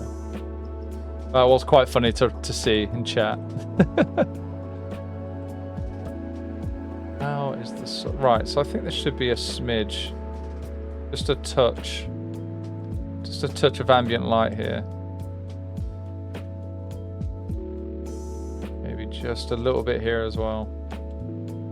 Yeah, trying to ask myself constantly why am I doing a certain detail or effect, you know? And it is helping. It's helping a lot.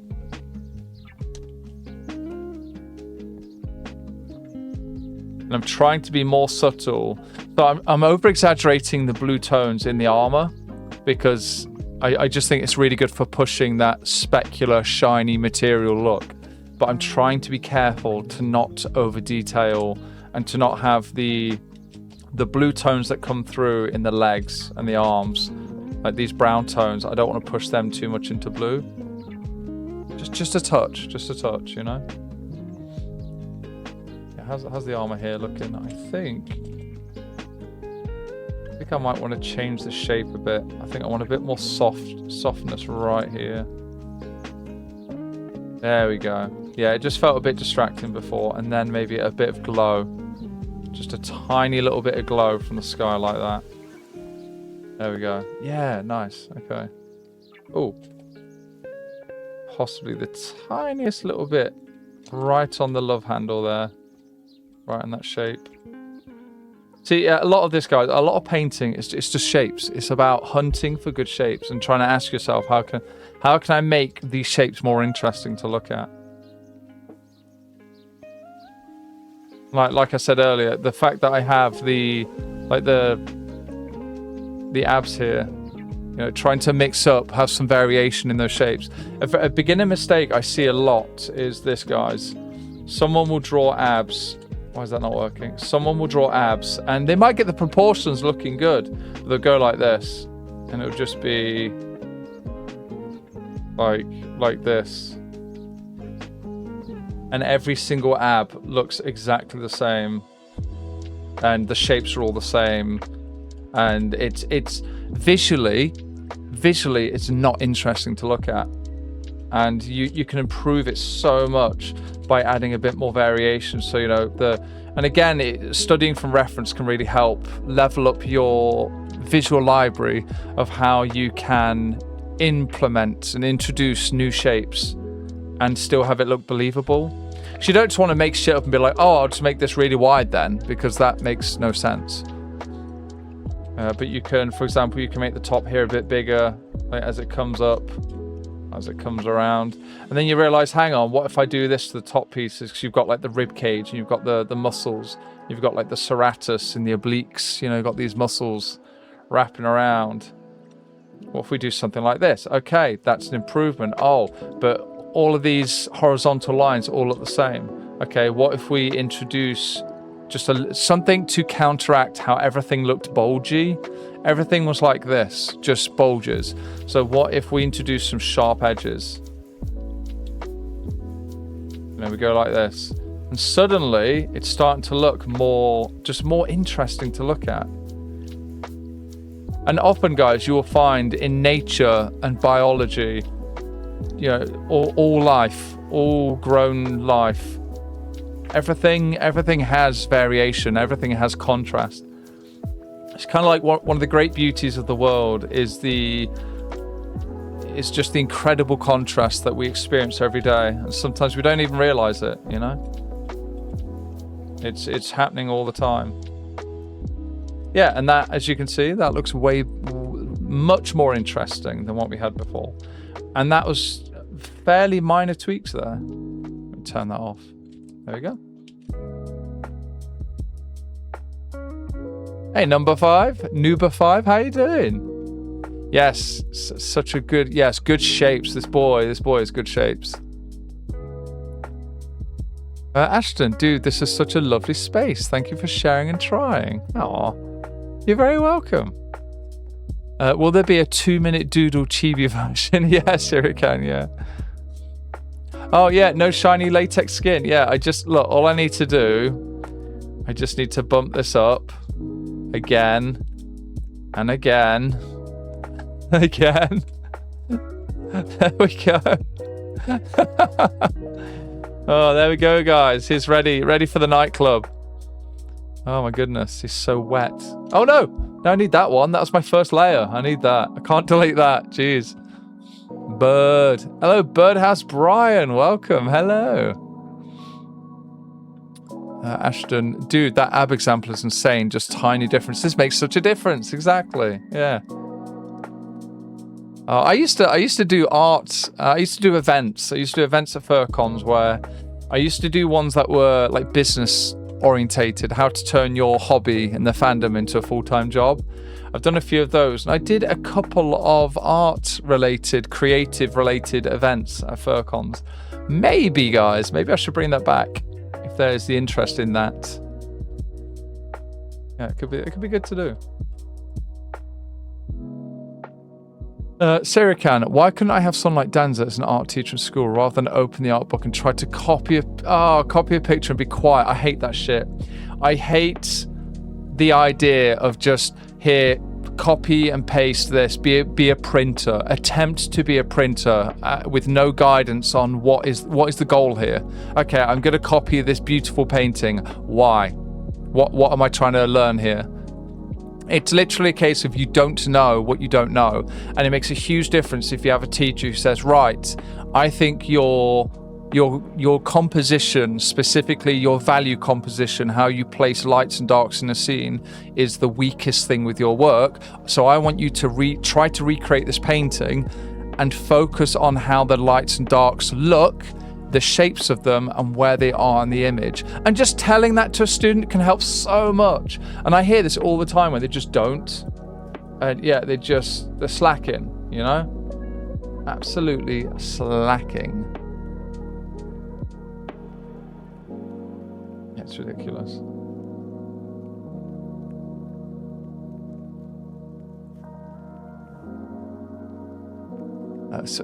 Wet bird. That's it. Shiny. So I used to offer tutoring. I used to offer art tutoring, but I haven't done for quite a long time. I do have a couple of tiers on my Patreon for art tutoring, but it's intentionally expensive. So the students get a lot from me, but that's also because the price is high. So I don't tend to have too many students at a time, maybe like 2 or 3. Ooh, Warwick. What do I think about tracing art? All right, I'm going to show you. I'm going to show you exactly what I think. Let's Muscle Man. Oh, thank you for the bits. Thank you. Griffin Bubies. Yes, big man bubes. Yes. Okay, let's just grab some stock ass. Actually, no, let's get hand pose. All right. So I'm looking for just a hand pose. And we're going to do something very illegal, very not allowed. All right, we're going to do the cursed thing, image copied. All right. We're going to trace. We're going to be so deviant. Right, guys. So, I think a big dilemma with tracing is it's about the people not being honest about when they do it and the purpose of it. I think tracing is really useful as a tool when you're studying. I think it's terrible if you take something someone else has drawn and you just literally trace over it. Like, you're cheating yourself from learning something, and it's lazy as fuck.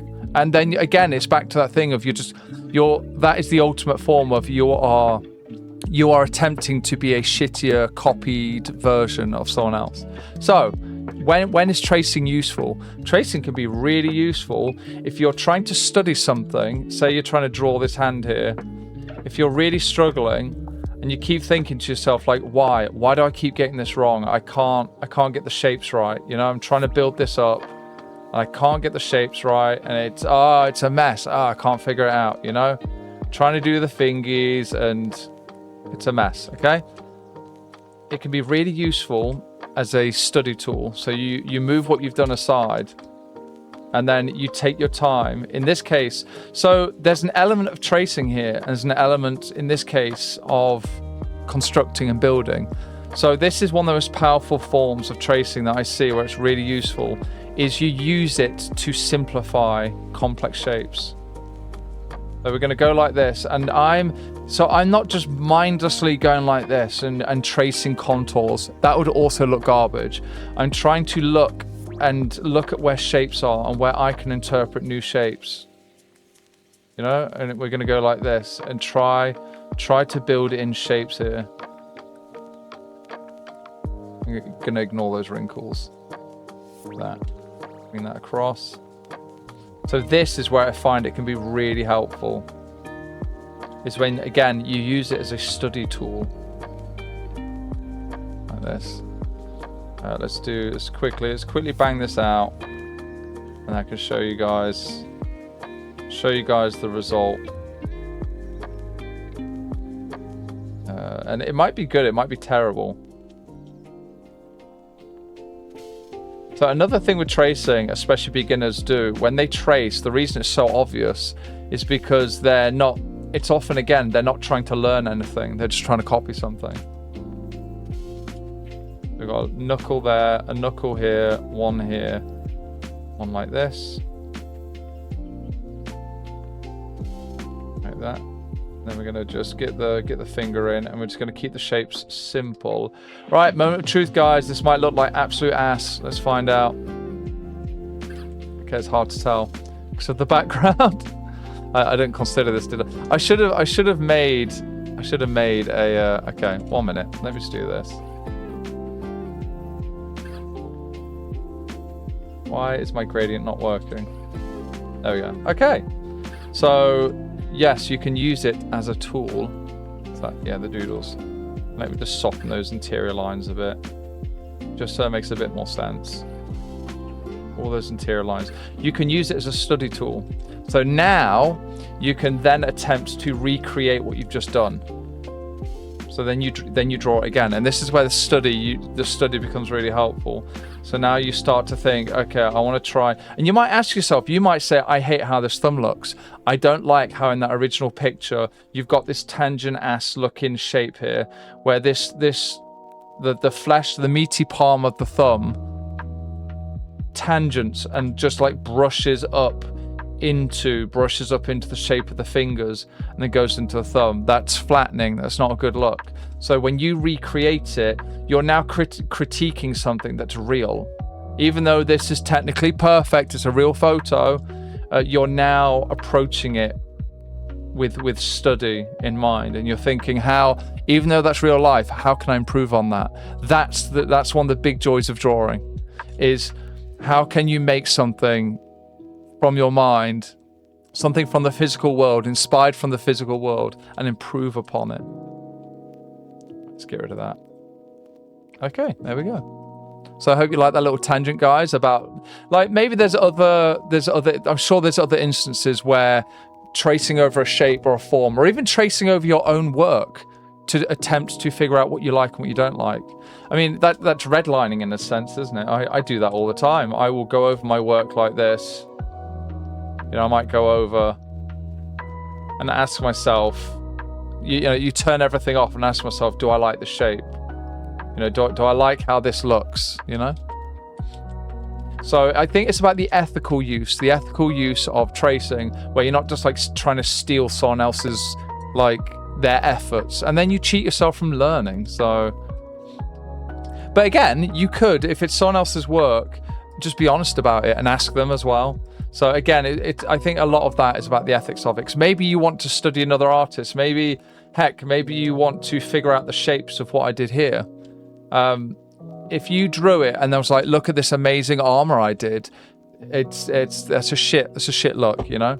But if you're like, hey Dan, can I trace over this? I'm trying to figure out the shapes. I'm like, what the fuck is like these shadow shapes? Oh, what's going on here? I want to see that. And then like, yeah, you post it, and then you're like, oh, I did a draw over. I did a study of Dan's armor or whatever.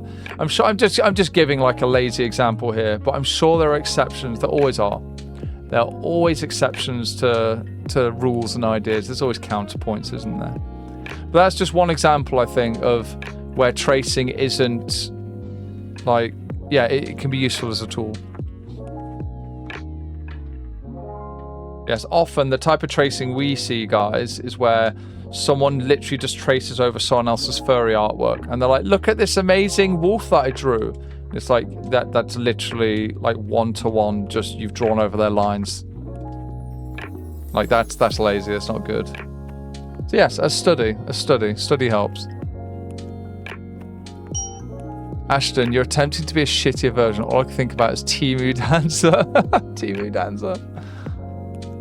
That was the door. Do I need to go down? Do I need to get that? 1 minute, guys. Front door cam. Nope, we're good. It's Amazon. They probably threw it at the door. They probably drop kicked it at the door and ran away. We learned so much with you. Aw, thank you. I do try. I like how Dan's hands make it look like he's controlling his PC by casting spells. Yeah, wait, hang on. Whoa, we're gonna make shapes. Whoa, we're gonna do shapes. Shapes.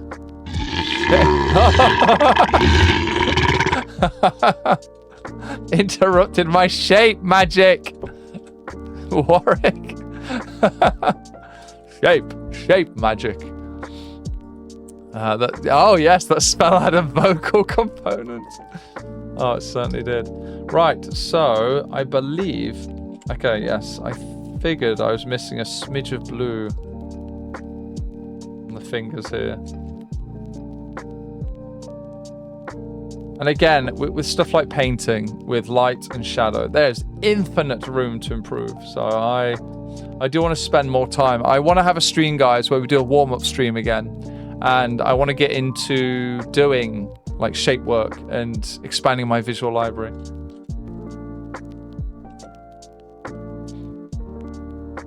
Boo, boo, boo. Thanks for the answer. Yeah, very welcome. Yes. So, yeah, so tracing can be used, like if you're using a reference, you're doing it to study, and it's specifically to study, I think, and delete reference. Yes, delete the reference, and then you can use that as a base sketch, like that you can set aside to try to learn what the hell just happened. You can try to invent new shapes. So often when tracing is talked about, it's in the context of like line art and sketching. So I figured I'd focus that on, yeah, like building shapes, like how it can be used as a educational tool. And I think it's just up to the user, it's up to the artist to be honest about like, yeah, I'm tracing. Yeah, I did some tracing studies. Animation and rotoscoping is another great example. Yeah, exactly. Oh, I'm sure that happens a lot, Sirican, where people make 3D models, pose it, and then trace over it. But again, the problem with that is you cheat yourself out of the chance of learning something. So, yeah, if someone's doing a contour tracing that ends up looking like, you know, you've got like the legs coming in or something and the feet or whatever, like you cheat yourself out of the chance to learn how to create that from your mind. Whereas if you had a 3D model and you're like we just did with the hand, and you're trying to question how these shapes come together, and you're trying to build new patterns, new shapes, you'll find the end result will probably look much better, and you'll learn during the process as well.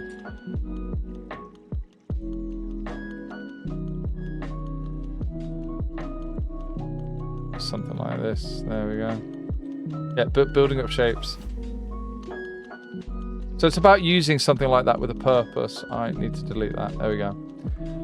Right, I believe I have most of the blue ambient light done now. So I'm going to work on some warm tones. Get some warm ambient going. Nope, I want glow. There we go.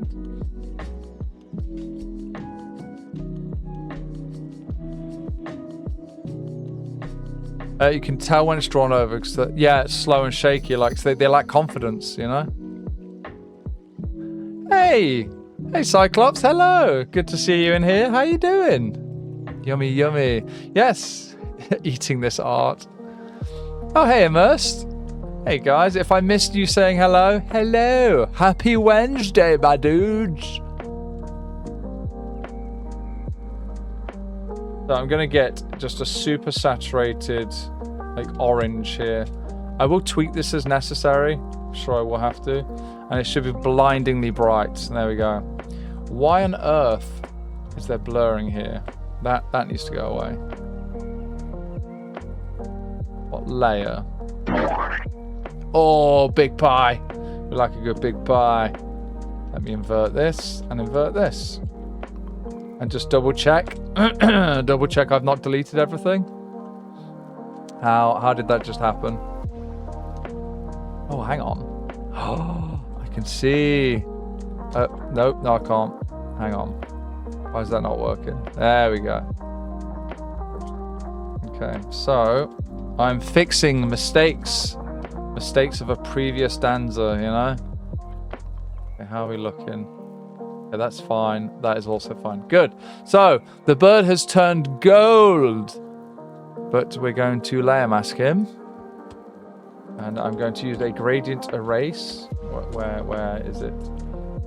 Get rid of this. There we go. Right. And now we have the flexibility to paint into texture easily. And if I don't like how it looks on certain tones, certain colors, I will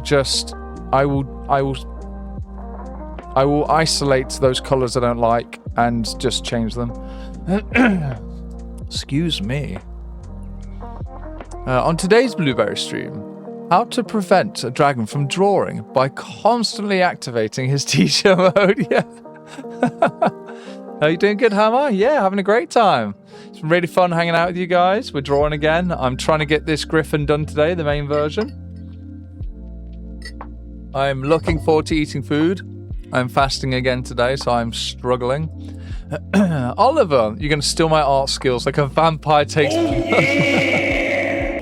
Oh, yeah. That is my hydrate redeem. Thank you. Usually when I punch myself in the head, that's usually when I'm having a drink, by the way. I have a very large glass. Yes, shiny bird. Right. So, we're going to do some warm tones, guys. We're going to do some earthy tones, some bounce light, because I'm obsessed with doing bounce light. So, I'm going to use an alpha replace brush and just make it really weak. 10% might still be too strong. No, 10% is perfect. All right. We're going to be quick about this. We're going to blob in some colors, and then afterwards, I will start blending and texturing. Right now, just like when you paint traditionally, I'm just getting a bit of color on the canvas here. So yes, you can. So in Photoshop allows you, if you use a layer mask in Photoshop, you can color pick the values in that layer mask, and it will select that and be able to blend and paint really nicely. Clip doesn't support that. What you can do in Clip is you can have a brush that is set to replace alpha in the brush tool settings. And by doing so, I've got this set to 10%, and it will never, even if I brush over multiple times, it won't keep over, like, increasing the brightness. But if I then hit 5 for 50%, we're now at 50%. And then if I hit 0 for 100%. So it gives you a bit more control when you're trying to be a bit more subtle with your tones. So we're doing the same thing, guys. We are hunting For delicious shapes, I want shapes. What's the point in drawing if you're not making appealing shapes, you know? Oh, love a pie. Flair, hello. Thank you for the follow. It's polite to warm first, Oliver. Okay, yes, thank you. Golden, but yeah, good. I'm glad you guys enjoyed the golden bird. Yeah, golden nuggets. Oh no, I briefly turned him into chicken nuggets. Oh no, I'm so sorry. Dingo Dancer is a good teacher. Oh, I try. Oh. Good morning, Draconic. How you doing? Such a good bird. Yes, he's a good bird. Right, so we're getting down. This is one of my favorite color combinations, guys. Just complementary, you know? Warm and cool tones together. So essentially, the surfaces that point downwards, planes, shapes that point downwards, I will be adding just a little bit of warmth to them, and I might exaggerate some of the tones that get closer to the ground. We'll see. We'll see what we like, what we don't like, you know?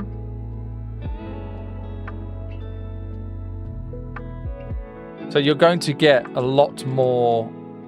You're going to get a lot more visible color changes in this armor just by how reflective it is. Look, guys, we're going bold. We're going 20% in the armor. Whoa! Goodness, 20%. Yes, you heard it. You heard it here. 20%, guys. Then the trick is you start introducing a bit of texture. You start blending down. There we go. And it helps soften things down. And as we said earlier, what is the point in shape work if it all looks the same? So vary. Get funky with it, you know?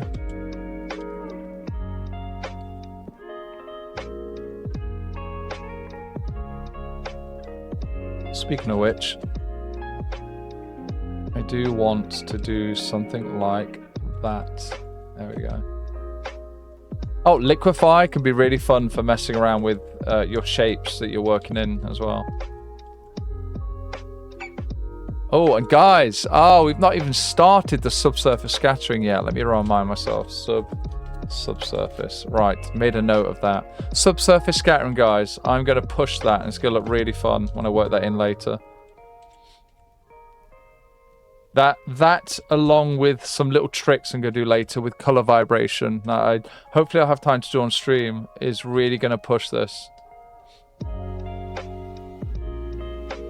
So my commissions and my painting used to kind of stop at this stage. This used to be like done, like a few years ago. That would be like done, and the shapes probably wouldn't be as refined. And now we just keep on going. Oh, we've got so much delightful shapes to do. So many delightful shapes.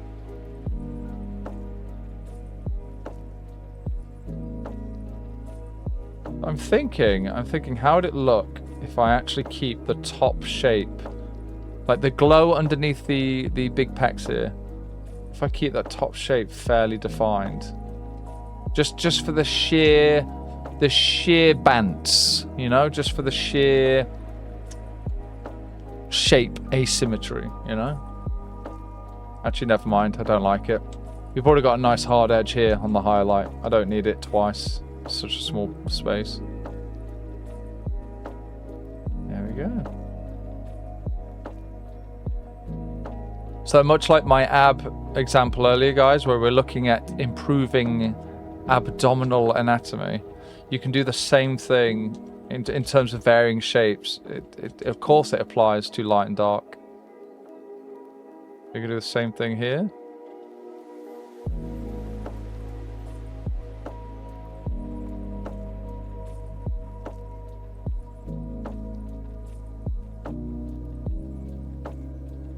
So you have the before and after, and already we're starting to push things. We're starting to get a little bit more color variation out of things.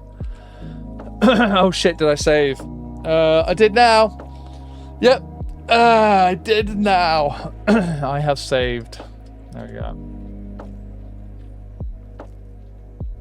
And what's fortunate about this, the tones that I'm working with are very similar to his base colors. So I'm trying to be aware of when we've got light hitting, when we have light hitting his orange, his brown and orange tones, how would that radiate around the image? Again, I think I exaggerate things a bit too much, but it's fun. It looks nice. It looks nice to play with, kind of like boosting how far the light travels. Like is it called a quadratic light fall off? I think it is. That every square meter of space light travels across, it drops. So the area, yeah, the distance is squared, but the drop off is cubed, meaning a light. Oh, fuck it. Let me just draw it. Fuck it. Right, 100%. Can I? No, I can't. Can I draw it on him? Okay, that might be funny. Okay, which means like if you have a light source, sun, and you have a distance of 1 meter, if that light is 50%, like this. No, let's just do a smidge. Let's say it's 90%. And you've only lost 10% light power. When you go the next meter, so you go to 2 meters, that drops much more. It drops to like another 20%, I think. I got to double check this, guys. Shit, sorry, it's been ages since I've looked into this. But essentially, look, the thing I can tell you which is true is as the distance increases, like 1 to 2 to 3 to 4 meters, the amount of light power you lose typically drops off much faster. It would be like 10% lost, and then 30, and then 50, and then 70 or something like that. And again, many caveats to this rule because it depends on the light source. It depends. What about the sun? The sun, the entire planet is such a small distance relative to the distance of the sun. So that is more relevant for things like I'm doing right now, weak light sources. So the light source that is bouncing off the ground here is so, inverse square law, is so much weaker. So something, maybe his knee down here might have some, stronger tones, but then up here on his bodies could be much less. Actually, I might keep that. It's quite fun. There we go. But just to make a point of this, and this knee here I'm painting right now, this is not turned anywhere as downward facing as this knee over here. So this will be catching a lot less of that bounce light. There we go. But I'm intentionally trying to boost these tones a little bit, just because they are much closer. Speaking of boosting tones, now that we've put in, this is one of the downsides of working with layers. So because things get separated, it can be quite easy to lose track of your values. So I realize some of my value work here is a bit too contrasted. It's a bit too strong. So now that we're getting the ambient tones in, always be aware of that. If you work with layers like this, ask yourself as you build up more layers, do check that your value work still looks pleasing. So now that I'm adding in these bounce light tones here with the orange, I do not need, definitely toning down some of these base shade tones.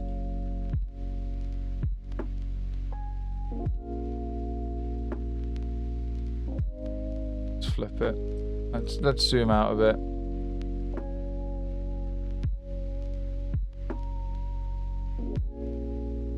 So we can just tone some of these bits down. There we go. There we are. Okay, we're getting there, guys. We're getting there. And that, again, a big part of drawing, I find, again, this applies to many disciplines. It's not about not making mistakes. It's about being aware of your mistakes and fixing them. So that is, I know that's a weakness of mine, that I sometimes overlook how my values can become too expansive, can become too widespread as I start adding different tones in, like lights and darks and things like that. Luckily though, it tends to be quite a simple fix. It's a case of blending, softening, blurring.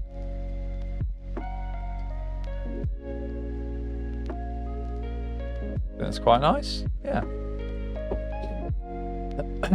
What layer mode am I using for the bounce light? So for both of these bounce light layers, for the blue and the orange, I am using Add, which is Add Glow, which is very powerful, very over the top, but that is why I'm only using about 10% of the capability of this layer.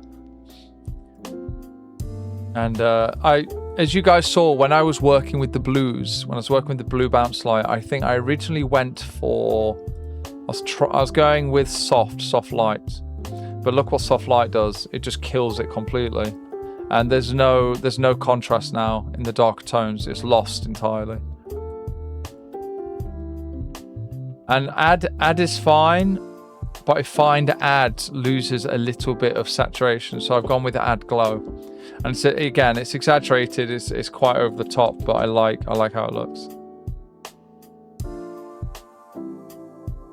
And I tend to vary. I tend to vary what filter settings I use based on the piece, based on the colors used. And don't ever feel like you have to stick to it. Like, oh, I only ever use multiply or hard light, because I used to be like that, and that's such a bad trap to fall into. Don't feel like you have to work with something just because other people tell you to, or because it worked for you a few times. Keep trying new things. The more I have learned about how the different filter layers work in like Photoshop, Clip Studio, etc., the more I've realized that it's very conditional. It's very conditional based on the colors you're using. So mix it up, try different things. And don't forget, if you're using something and you think, hang on, this hard light looks really good. I love how it's like red toned now. Ooh. Oh, but I don't like how it looks on his chest. If you have base colors, you can always just select that white chest base color, go back to your layer and start to tweak. Start your highlight layer, your filter layer here with the hard light. And you can just tweak and push the colors, the base colors of that layer, that highlight layer, just that have been selected with the base colors of the white here. So maybe I'll do a proper tutorial on that at some point, because I've never seen anyone cover that. I've never seen a tutorial that shows how flexible you can be with your filter layers. Because a lot of artists shade like this. The difference that I do is once I've got these shades down, I merge it all together and start painting on top. But a lot of us work with layers like this, and I never see that point mentioned, that sometimes you might have a filter layer that works really well, except for it looks terrible on the white tones, or you can't see the yellow, you can't see on the yellow beak, etc. There are so many clever ways that you can fix that without having to have a million layers. You can do it all in the single layer. Keep trying new things, guys. That's it. Stay hungry. Eat some fucking nuts. Stay hungry. Oh, I wish that. Yeah, I'm looking forward to brunch. I'm looking forward to brunch, guys. Let's get the glow going. Cannot wait.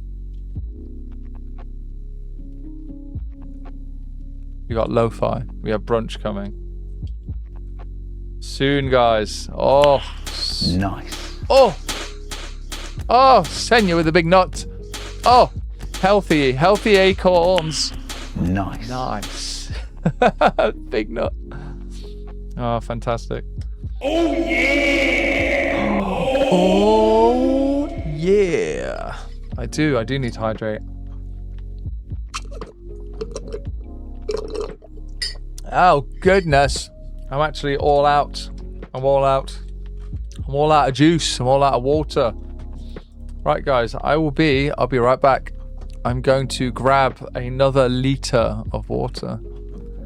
So, guys, I'll be right back. In the meantime, enjoy the big bird. Let me move. Can I move this? Where should I put this? Why I put it here and then move the bird over a bit like that? Yeah. Right, guys. See you soon. Be right back.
Hey guys, hello, I'm back. Let me lock that, turn that down. There we go. Hello, I'm back, and I have brought with me a big. Wait, let me. Oh, big sody pop. Got Pepsi Max. Wouldn't that be cursed if I'm like, hey guys, I'm fasting. Here's my like 200 calorie soda.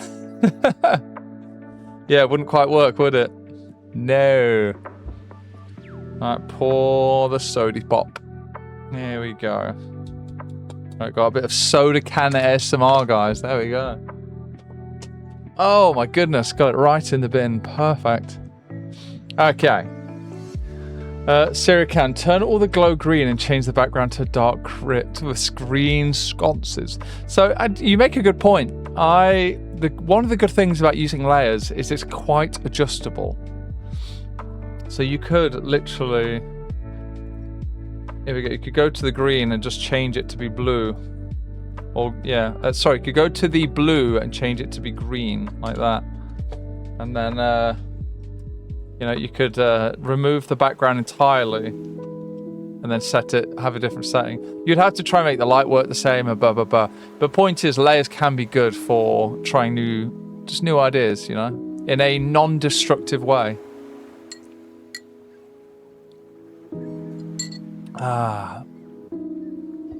Dragon Lord. Is it just me, or is this bird already perfect?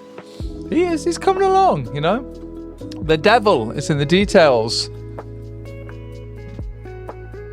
Yes, the devil is in the details. So, it's one of those things, we got to about 80, you could say this painting was 80% done after about 5 or 6 hours, but then you spend double that time getting diminishing returns doing the final 20%. But it's that final 20%, guys, that I love, I'm trying new things, I'm trying to practice, I'm trying to push what I know.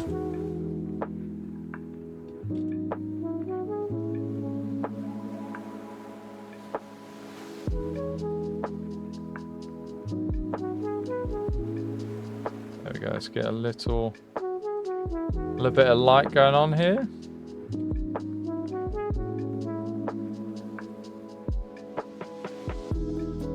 Guess what time is it? So it's about 1:30.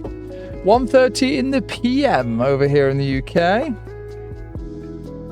We're making good time. This is going well. Yeah, I'm glad you guys are here. I hope you're having a nice time.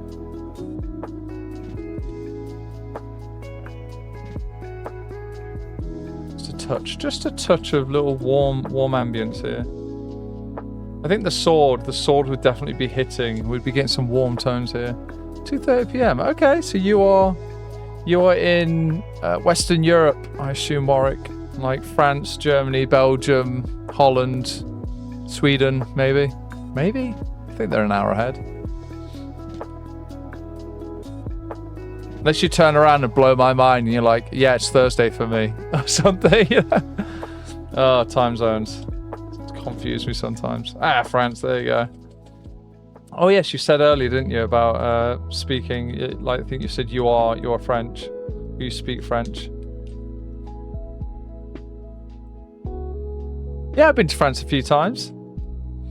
I've experienced Flunch. I've experienced the nightmares and delights of Flunch in France. So Flunch do really good baguettes, right? But don't ever go to a Flunch like the big store, because it's kind of like a Walmart for food. It's based on the one time I went to one of theirs on Sunday, and it was chaos. The children broke the ride. The kids, right? Okay, so picture this. We're sitting down with our big French baguettes, right, filled with delicious things. Okay, we're groping our French baguettes and enjoying our food, and we see a little child. She goes over with her little euro, pops the euro in the machine, and it is a full carousel. It's a mini carousel, but still, this thing's big. It's bigger than a car. So yeah, and this all happened at Flunch. This all happened in so Flunch is like a baguette cafe type place, but they have bigger stores with stuff like this where it's more like a buffet, and they do buffet stuff. Anyway, So this little French girl, she sits in the ride, she's on a little horse, it just yay, and we're like, oh, that's cute, whatever, you know, really have lunch. And then we realise, hang on, there's like 4 more kids there suddenly, and none of these kids are paying. So all these other kids just grabbed onto the ride and started holding on to the poles of the ride, just grabbed on. And it's meant to be €1 per child. And they were like, nah, fuck it, just grab onto it. And we're watching this scene unfold. And there was like 8 or 9 children on this ride designed for like 2 or 3 kids. You could hear the motor straining, like making this fucking noise as the kids were spinning. And immediate chaos when one of the poles of the carousel, the little horsey carousel ride, smacks off. It snaps off from the vertical, lands into the wall of the restaurant, the cafe. Is still turning, and it just slams into the wall and like starts cracking all the wall, just destroying the plasterwork of the wall. All the kids fucking panic, get off. Their parents, only then do these the parents who are the, you know, the designated carers of the feral children, only then do these parents come over like, kids, what the fuck are you doing? And we can all see what's happening. This is really open plan. All the parents could see this chaos unfolding, and only when there was severe property damage did anyone bother coming over. Oh, that was Flunch, and that memory will live with me forever. Oh, Flunch.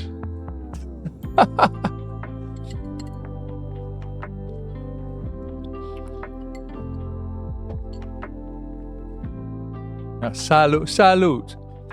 But yes, chat is that's fine. I don't mind the odd little nice word like in a different language, especially when they're common words that like a lot of us around the world know. But generally, yeah, we'll keep the chat in English, as we cannot moderate a chat we don't understand, you know. And yes, it's nice just for keeping us all on the same page. And of course, it shouldn't have to be said, but I'd definitely say I always appreciate when people from other countries know how to speak English, because you definitely speak my language better than I speak yours. So I always really appreciate that. Very much so. It was true. It really was. It was true chaos. Couldn't believe it. Like, it was one of those moments where, God, I think one of us has the recording. I'd have to try and pull it up. But it's one of those moments where you realize you're living through like a ridiculous, like one of those ridiculous videos you see on a compilation channel, but it's happening in real life and you're in it, you know? Yeah, ridiculous.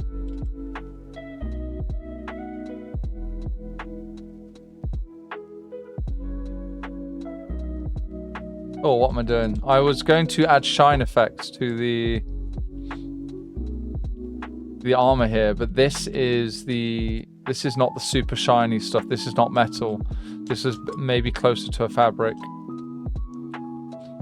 like a thick fabric. Maybe a type of leather. Not quite like the leather straps. There we go.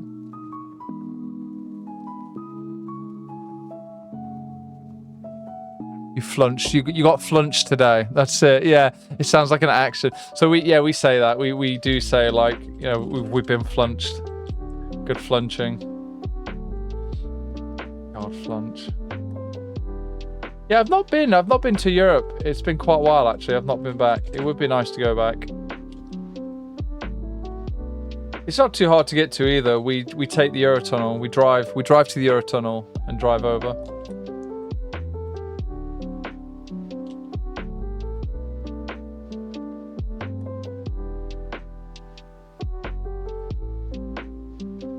Where is my sword layer? There we go. I do wonder what happens. Oh, what's happening? Here we go. Oh. 1 out of 20. What just happened? Did I? Hang on. I just got a chat message saying, like, thank you, Kiva, for getting us started. Either Kiva donated a sub, or that chat notification was literally 2 hours delayed. But yes, yeah, okay. I'm confused because I got no notification my end.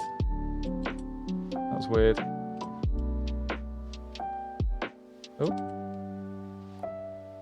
Is that because it's not... What is happening right now? Did I select the wrong thing? Oh, I selected the sketch.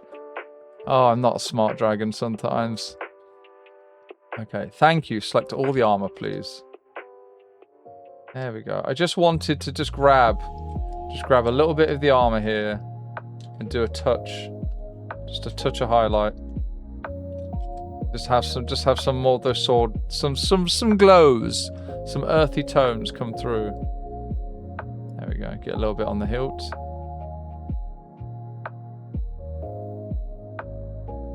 There we go. I think that's looking quite nice. Maybe get a tiny bit on this gem here.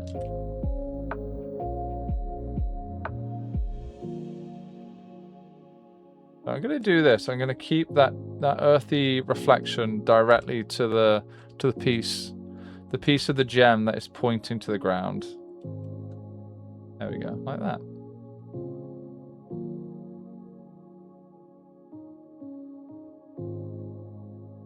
All right. Yeah, we're making progress, guys. We are getting there.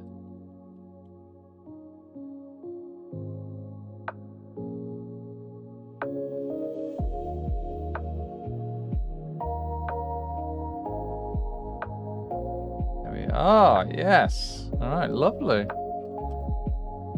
Have you eaten your lunch yet, my dear, before you engage in criminal damage? The catchphrase of Flunch is Venus flunches, come flunched. Come get flunched, bitch. Get smacked in the head with a carousel pole.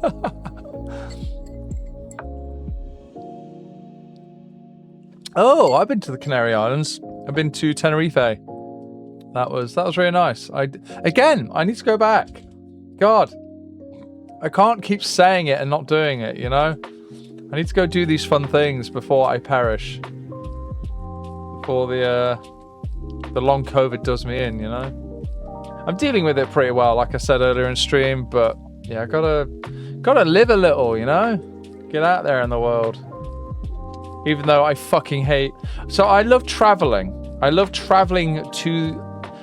being at the place that I want to go to, but like I hate flying. I pretty much hate, because I really enjoy driving. The driving element is fun, but I hate airports. I hate flying. I'm not afraid of it. It's not that kind of hate, but it's just you're all stuck in a tin can. It's gross. I really don't like it.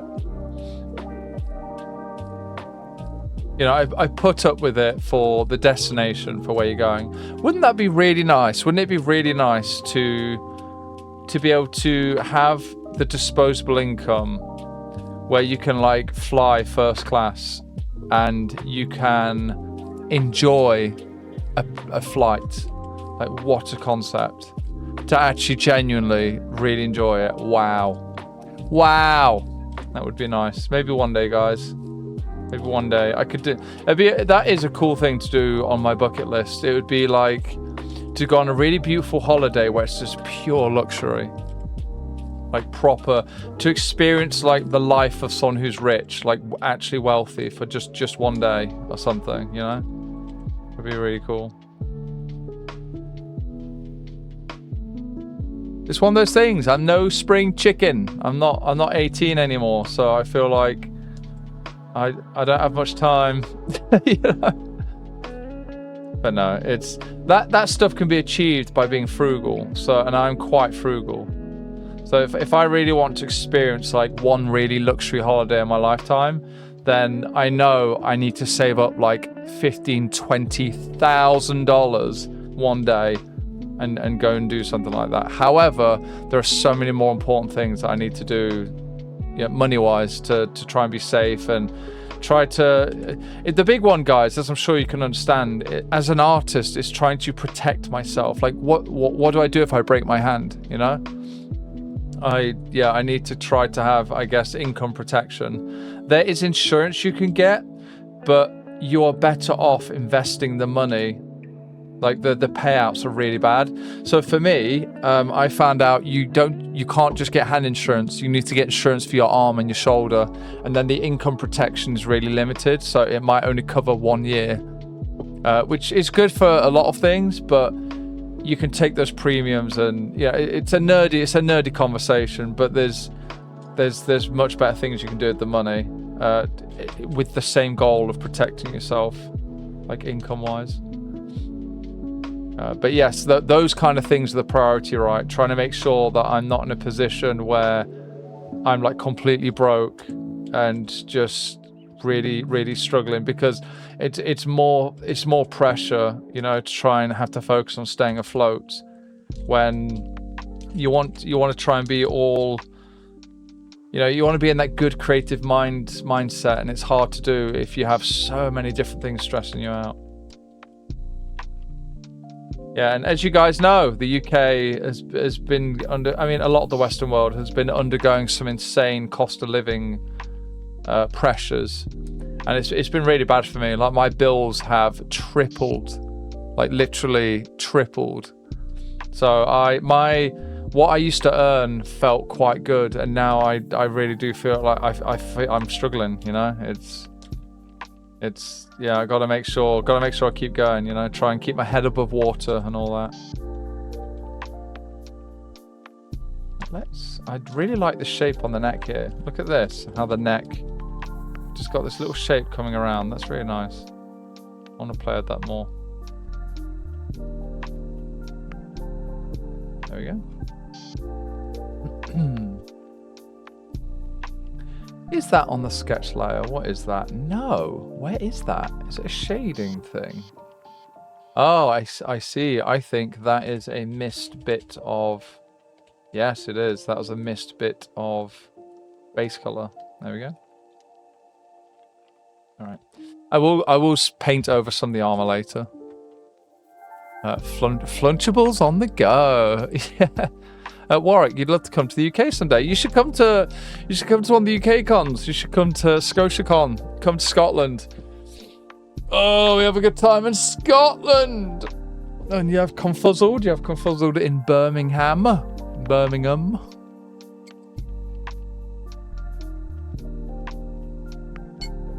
Your friend with some artists and they have the same reflection. That's it. Yeah, where it's about you're doing what you can to try and protect yourself, especially in a field like this where we don't have a pension. Like, as an artist, I don't have a work pension. I don't have a boss who can contribute to a work pension, I should say. We don't have health insurance, we don't. Again, you can do these things, but it's all off your own back, is what I'm saying. There's no sick days, so I don't get paid. Like, if I'm not working, I don't get paid. There is no escape from that. I can't be sick and still be paid, It's, thank you for the bits. Some days I legit consider bank robbery or shades of that old 2013 Belgian jewel heist, but the time just ain't worth it. Still crazy than Belgian thieves ran off with $100 million US dollars back then. 100 million, oh my god.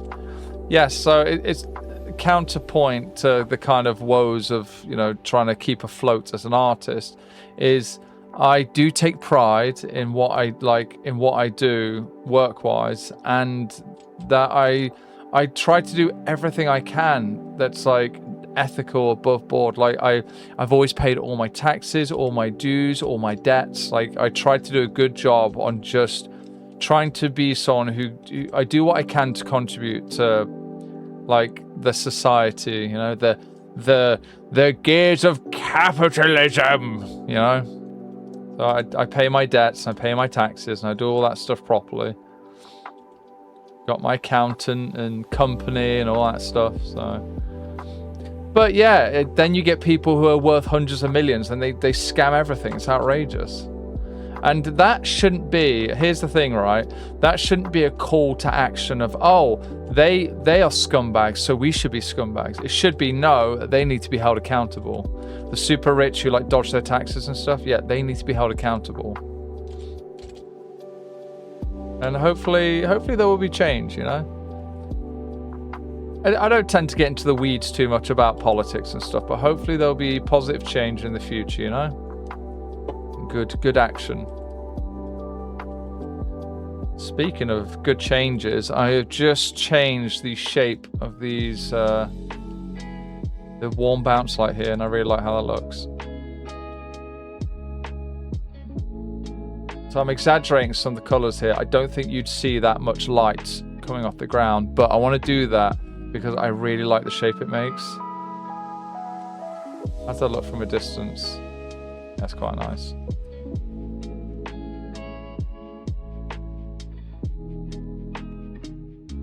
I'm just playing around with some of the shapes of it, some of the colors.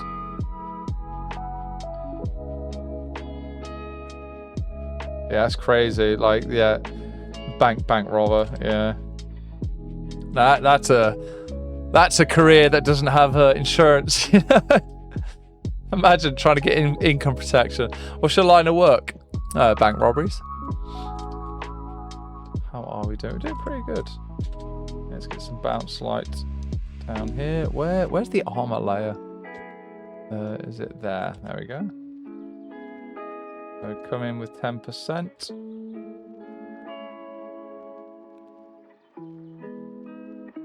There we are. Trying to get the good sense of like those tones, those bounce lights, those warm bounce lights coming up. Trying to do it in a way that has nice, just like nice shapes to it. So I'm imagining you can see some like the land, maybe where there's a bit of a clearing. So hopefully use a bit of liquify just to change some of the shapes. There we go. Yeah, hopefully that works. Right, we've done the sword. Oh, bits.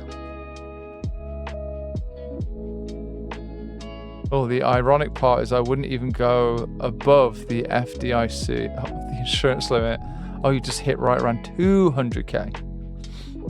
Insurance limit. I didn't know there was an insurance limit. Huh.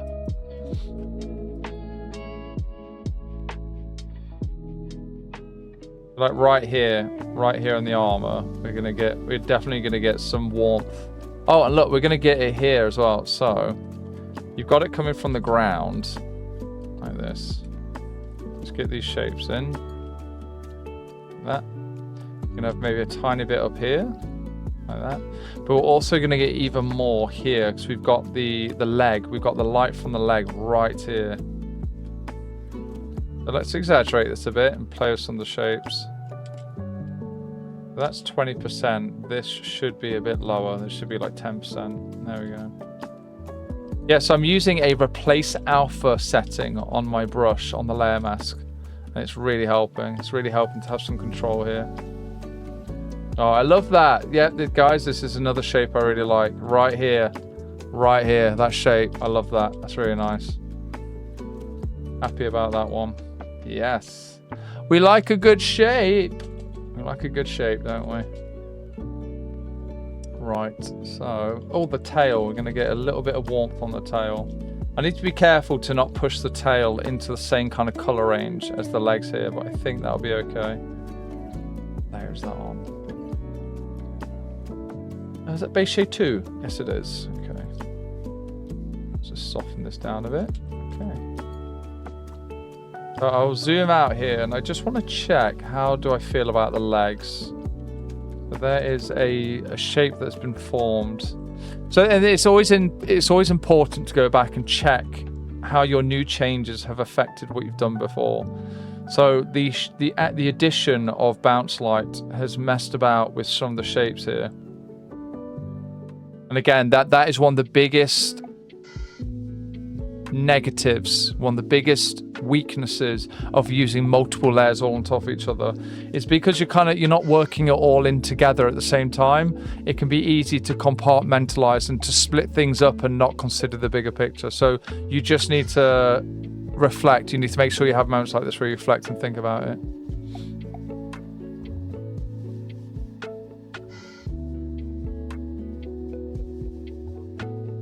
Oh, interesting. Hey, Bubby. But Bub is number 1. Hello. Yes. Yeah, the leg angle. Yeah, possibly. Hey, lady. Lady Shajoy, hello, thank you for the follow. So interesting about that, what the problem might be is a lack of defining the far edge of the knee. So watch this. You might find, watch this. So it might not be the leg angle itself. It might be the fact that I forgot to put in. So let's have a look here. I forgot to put in the outer side of the knee. Because this shape here, right on the rear end, that isn't necessarily the main core of the knee.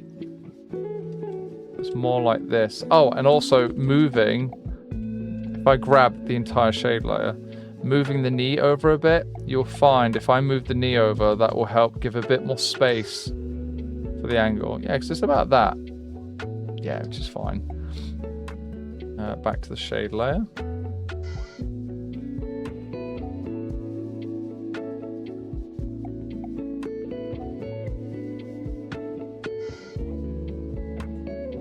Oh, I'm hungry.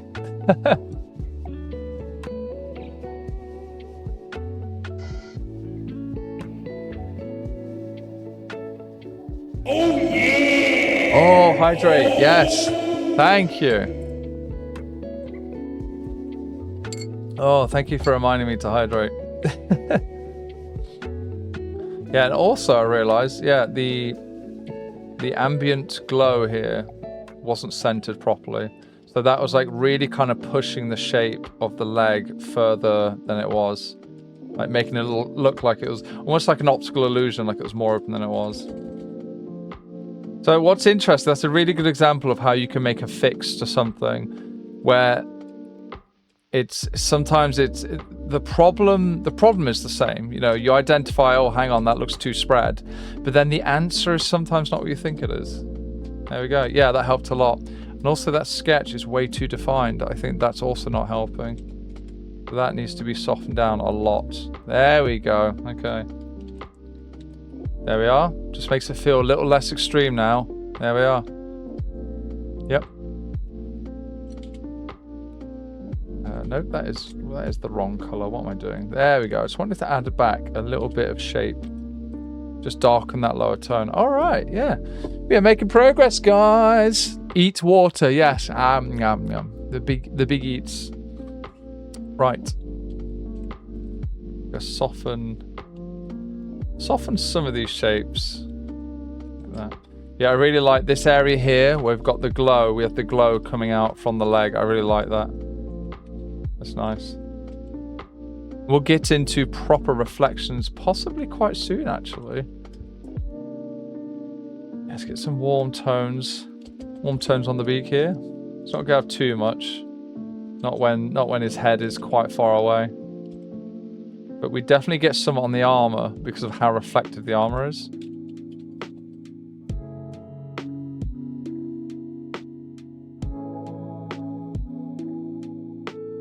We'd be getting it on the underside of the armor up here, on the little lip of the armor, where it faces downwards. So all these downward facing planes, and we get a lot here. Think about the top of his beak.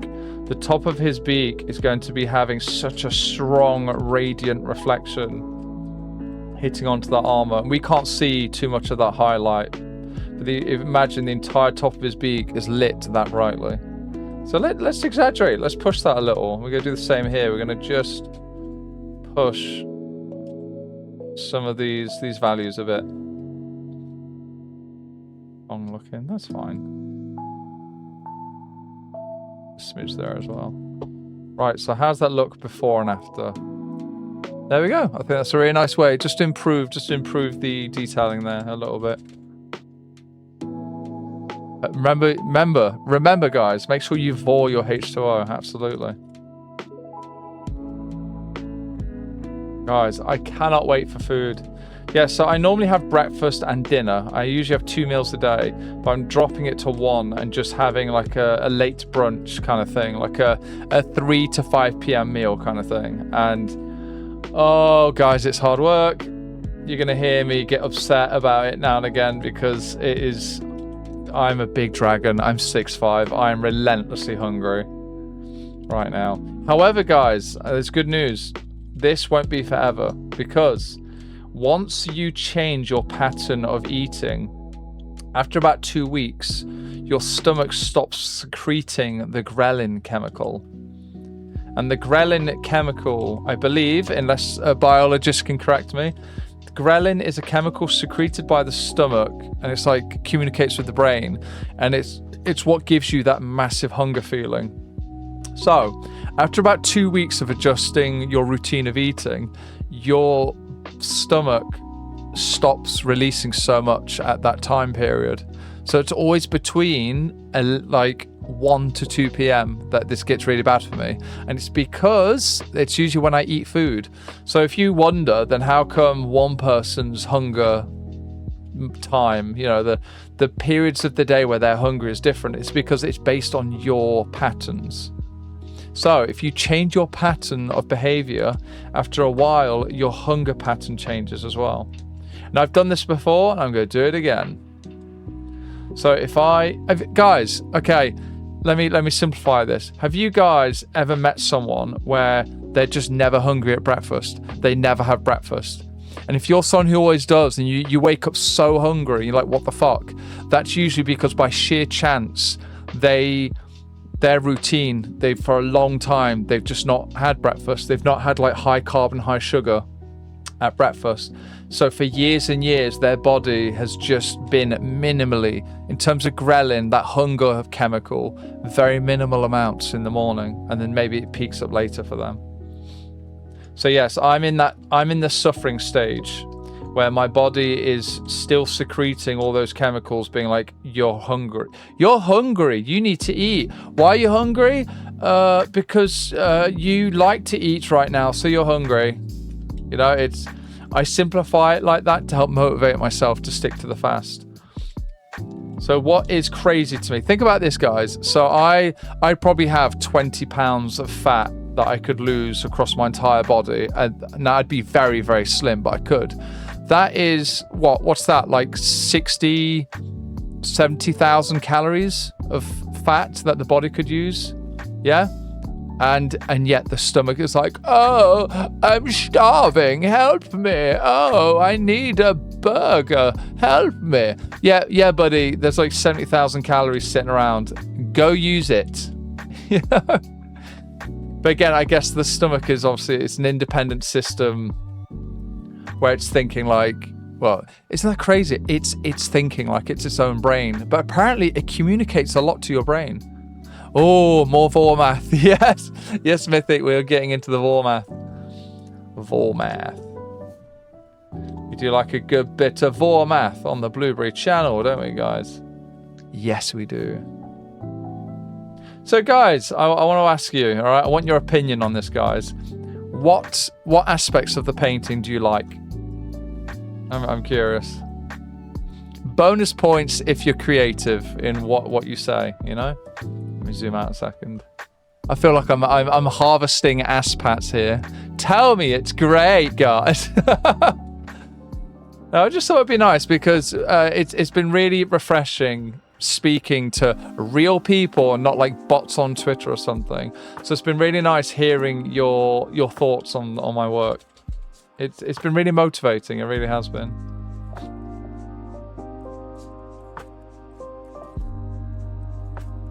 Oh yes, the reflection, the vambraces, yeah, and that's still work in progress. They're gonna get better. Oh my god, I can't wait. They're gonna improve. I might have to do it after brunch. On the tongue, yeah, I like how the shape came out of the tongue. That's nice. It comes down. I imagine it curving like that. Yeah, I'm happy with the armor reflections as well. And yeah, they should be getting better as well. Let's see. Oh, I've missed a couple of bits. Oh yeah. Yeah, hunting, guys. I'm hunting for those good shapes, you know. Oh, we need a little bit of warmth down here. There we go. Hey, Kiss Chaos. Welcome to the stream. The detail on the sword hilt. Yes. Oh, the ball. Yes. Yeah. For you guys who watched me do that yesterday, that was tricky. That was. I was like locked in trying to think about how that would curve around and how the shapes would squash as like you go around the sphere.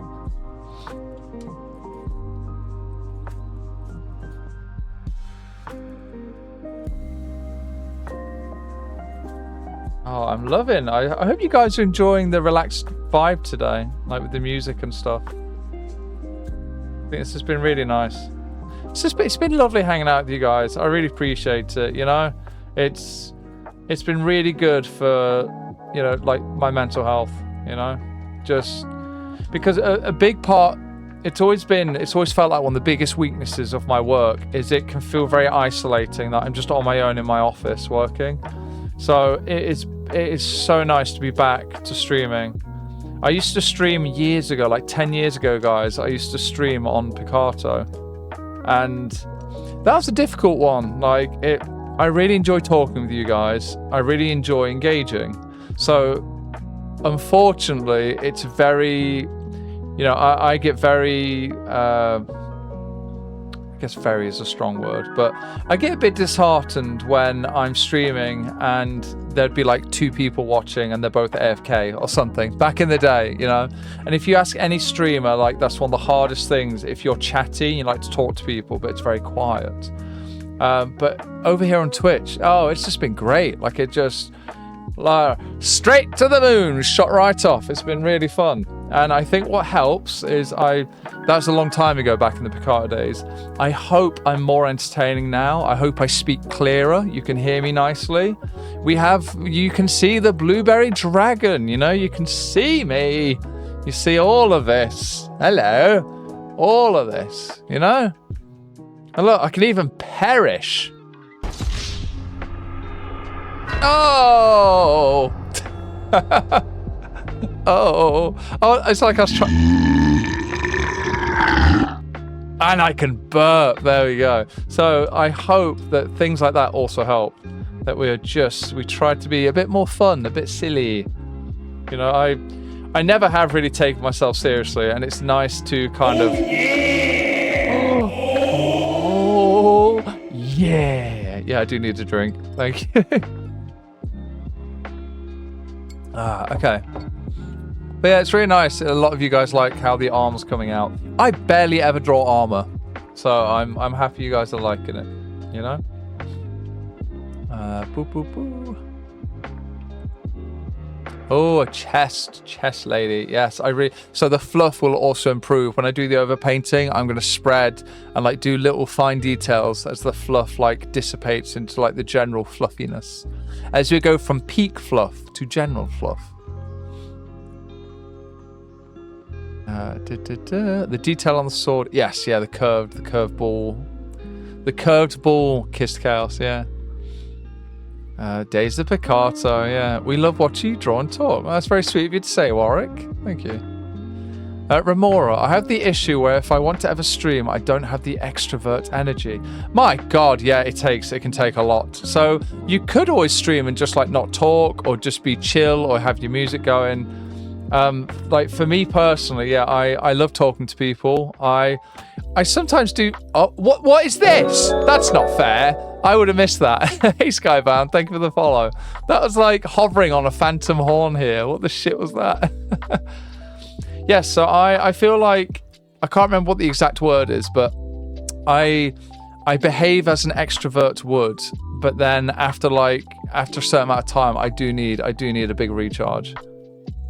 I think, yeah, I need to warm into it. I've always been like that. If I go to when I go to FurCons, I feel a bit rusty for the first day. And maybe this will be different, guys. This will be the first time in my life going to a furry convention, Confuzzled, and not feeling a bit rusty with conversating, my lingo, you know, talking. Oh, God, do I like to talk a lot. Which is good. I think that's good for streaming, you know. Iore barely ever draws armor, looks at Griffin. Still, but he has an appropriate amount of armor. Look, he's got the shoulders are safe, the lower arms are safe. He's got a really strong chest, so that's like bulletproof, basically. Okay, You know, it's got everything he needs to be a good griffin. You know, he's got the wings, man. Oh, love the wings. Oh, the wings that I'm about to fade into non-existence. Hey, Dusk. Hello. Good to see you. Let me give you a shout out. Shout out, Dusk. Yeah, there we go. Yes, Dusk is also a streamer as well. Also does lovely streaming. You better go check out Dusk. Wait, are you streaming right now? What's that button do? Yeah, I'm following you. Yeah. Yeah, I've known Dusk for a long time, and yeah, they're a great bean, and they stream as well. So when you get a chance, guys, check him out. Yeah. Absolutely. How have you been doing, Dusk? Remora, it sounds like you work in retail. Yeah, so talking a lot. I do wonder if this will help going to a FurCon when I'm so socially lubed up, you know? The mouth has been working. I'd love to do a friend con sometime in Singapore, Grand Tenerife. What's friend con? Is that the name of the convention, or are you just applying a nice, quirky, casual name to like conventions? But the friend con sounds really nice. Kiss Chaos. He's got the... Yes, exactly.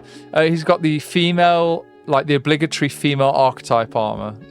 Absolutely. That's it. Like, that's... Look, I'm all about, like, equality, yeah? So... you've seen me play Sims where it says like male outfits and female. I'm like, get that shit out of here. I turn that off and I just pick nice shapes. I pick nice outfits, you know?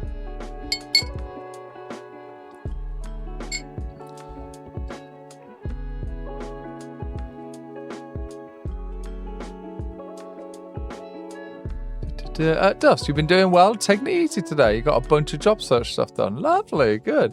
It's always nice to have a day like that where you get a bunch of admin work done. Why am I punching myself? Is it because... Yes, it is. It is because... There we go. All right, that should work. Hands. My hands are mostly working. Oh, big pie. Hello. Hello, Elian. Thank you for the follow. You know what's crazy, guys? For the most part, I've welcomed on board and said thank you to everyone who's followed on stream. Hello, Roscoe. Thank you for the follow. There you go. And I've realized it's going to end up being thousands of people over the years that I would have said thank you to. And I think that's very nice. I think that's very sweet. But yes, I say that. I've been streaming for about 5 weeks now, I think, just over a month. And it's been really fun. Like I say, I really enjoy being here, guys. I really appreciate the support. It's really fun hanging out as well. Oh, thank you for the bits. Grab your friends. You'll go and agree. Oh, you grab your friends, go to an agreed upon location and do some con-type activities. Right, I see. Yeah, I think we've had similar phrases for that as well. Awesome. Yeah. Oh, that's great. Oh, Tenerife. Yeah, a lot of Brits call it Tenerife, and I think it's pronounced Tenerife, I think. And I always feel like, am I being a bit of a bougie bastard when you hear a friend who's like, oh yeah, lad, I want to go to Tenerife. And you're like, oh yes, I do indeed love Tenerife. But I think it's how it's pronounced, right? It's Tenerife. Oh, you know, it's one of those moments where I sound quite posh. And yes, don't forget, guys, we have TTS as well. So 25 bits or more, and you can say stuff. But we got a nice chill stream today, so it's hard. You know, I'm doing quite well keeping up with chat today. This isn't like when I was doing American Truck Sim, guys. You remember that stream from the other day? that anytime I looked at chat, I crashed. Anytime. Oh, that was funny as shit. God. How do I feel about these new blue shapes? Let's rotate. Oh, I do like that. Yes. I do like that, guys. That is a nice little transitionary shape right there. Then maybe really soften it on the inside. Yeah, there we go. All right, awesome. Good. How are we looking? Yeah, I'm quite liking this. Right, this might be ready soon to merge all these layers together and start painting on top of everything. I'm getting there. Say that, this needs more shade. Hang on. Yeah, I need to cut some of this out. Yeah, why did I do that? Whoops. Whoopsie. It's just what I'm saying, guys. You know, it's all, you know, there's never a limit. You can keep reflecting on your work and keep making improvements. Yeah, that highlight was way too extreme. There we go, and that's really improved the shape over here. There you go. Gives that bounce light a bit of room to breathe. How are we looking if I flip that? There we go. That's nice. Okay. Singapore would be fun. It's cheap and quite safe. Lovely. An artist you love is Canarian. Oh, awesome. I nearly said Canadian. I still struggle managing chat while I play. Yeah, it's really hard. I've never had such a difficult task as streaming in terms of multitasking. Roscoe, geography nerd here. You just Google mapped Tenerife. Google Maps, as in you search for it, or you've actually like contributed to the Google mapping Tenerife. I think I'm just checking the armor here. I think we've done quite well. Yeah, with the shapes, the reflections, things like that. I think okay. So guys, oh, this is fun. So we're going to do some subsurface scattering. This is one of my most enjoyable parts. So I'm going to select a really nice warm tone. So it's going to be insane. It's going to be like that. It's going to be super bright. But what we're going to do, we're going to paint in some really gentle... Oh, guys, I love doing stuff like this. We're going to paint in some really gentle warm tones. And that doesn't look gentle. Give me a minute. We're going to look. This might be a time for soft light or even overlay. No, that's way too rich. So this is something I enjoy doing. You just go through the filters and look for something that feels appropriate. And I can always tone down as well. So the point of this, we're going to layer mask this as well. I've layer masked the shit out of everything. We're going to layer mask this. We're going to gradient erase the whole thing away, so it's all gone. And we're going to paint it back in. So watch this. So you see, guys, we've got the highlight here. We've got the blue tones from the sky. We've got a touch of warmth here. And we can now introduce a fourth tone by painting in like this.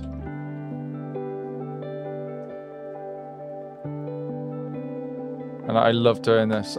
So guys, we're now mixing, we have purple, red and orange all coming in right on the point of the mid-tone where the light turns to shadow.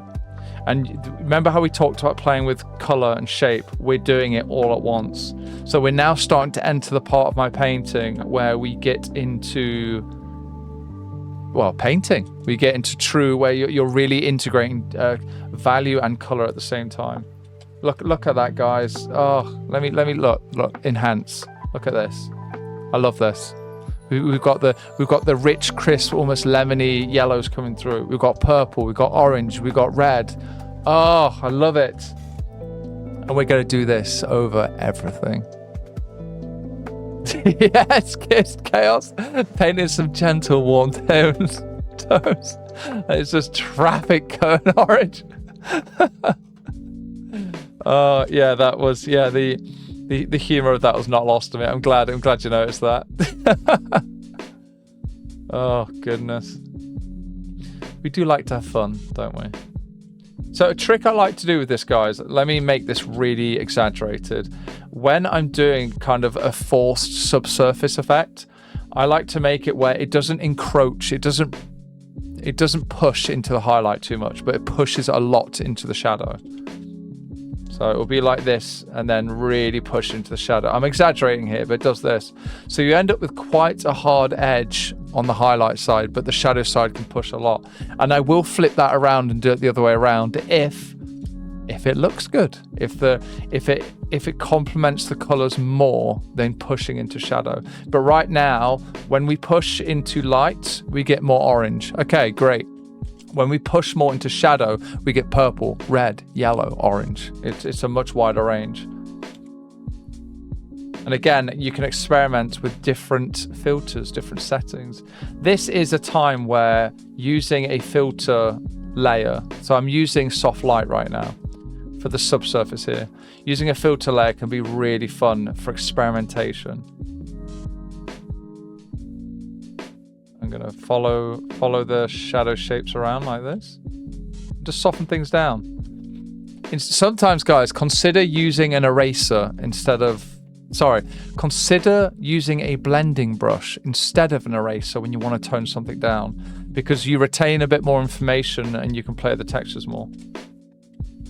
Okay, doing these feathers, doing the chest fluff is going to be a nightmare. So what if I select the shadow?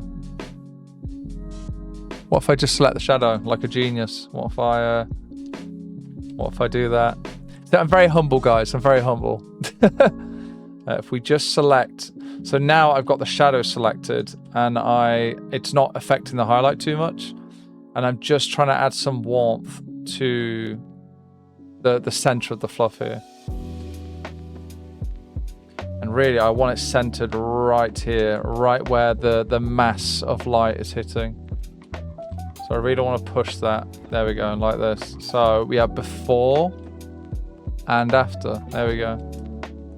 And I will zoom in and do a couple of strands here, completely, just manually here, just adding a touch. Just a touch of like forced subsurface scattering here.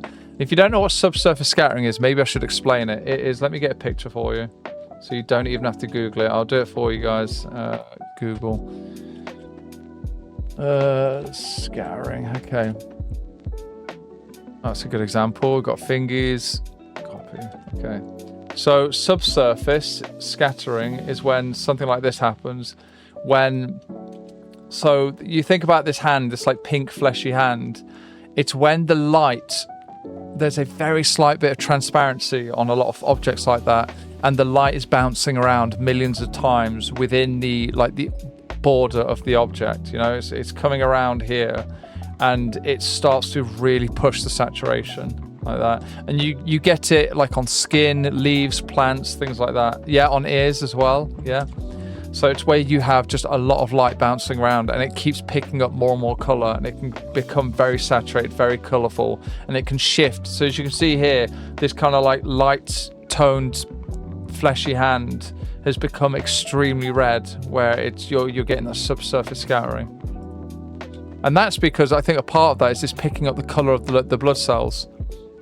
So it's interesting because if your character has, say, purple blood, how do you cope with that when you're doing the subsurface? You'd have to go purple, maybe, you know? That would look interesting, you know? So now you might look at this and think, then why the hell, Dan, are you doing subsurface scattering? Because he's very big and fluffy. And my answer to that is, fuck you.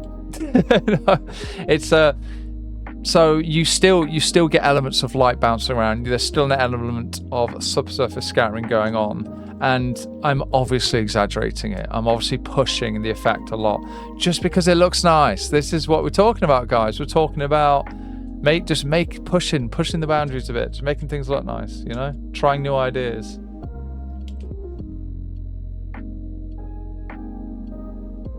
Clean that up a bit. There we are. Oh, let me stop that. There we are. Blue blood, blueberry brain. Blueberry brain. Yeah. So would that mean I would have blue? Yeah, if I had blue blood, would I have blue counter shading? Blue on blue, that would suck.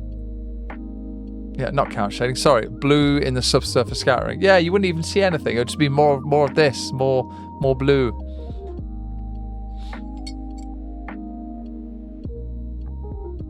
This has been very educational today, guys. I hope you have. I hope you enjoyed it. Again, even if you're not an artist, you can certainly, I hope, appreciate learning a few little bits of theory, technique. Because these things apply to the natural world. So it's one of those things of once you learn it, you cannot unlearn it. It will make you see the world differently. Truly.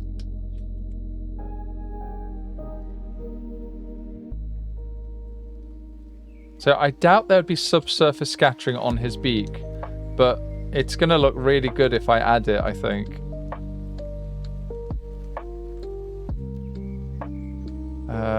Dewdog, what if you had neon blue markings on your chest when the light shines through you? Well, I mean, it'd have to go a long way, right?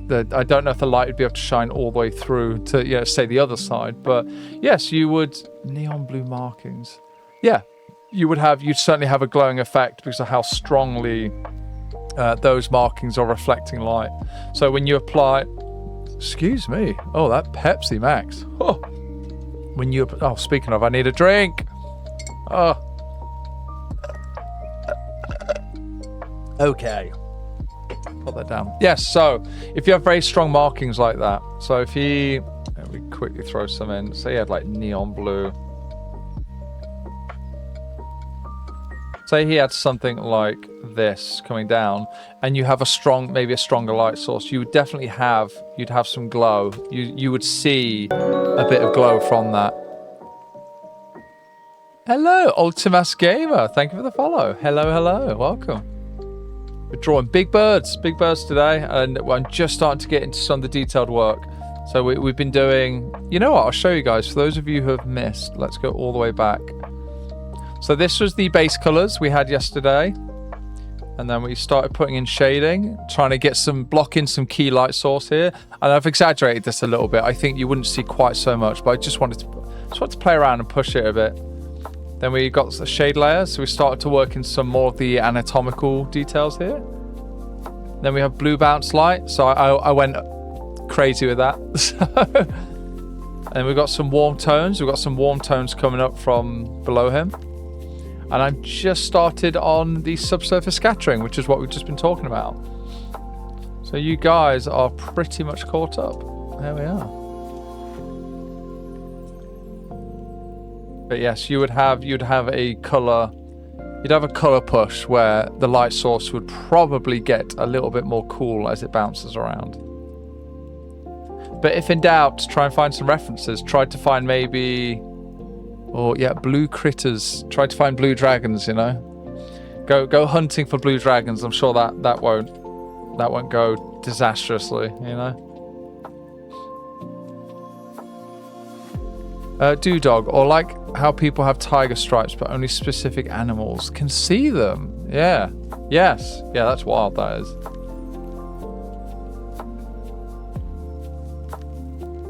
There we go. And I can also use the subsurface scattering layer as a really quick way to just increase the warmth of the area that I'm working in. So what's fascinating right now, I'm brushing at 100%. If I brush like here at 100%, it's so visible, but we're working with similar tones here. So it's yellow and orange, so it's much more subtle.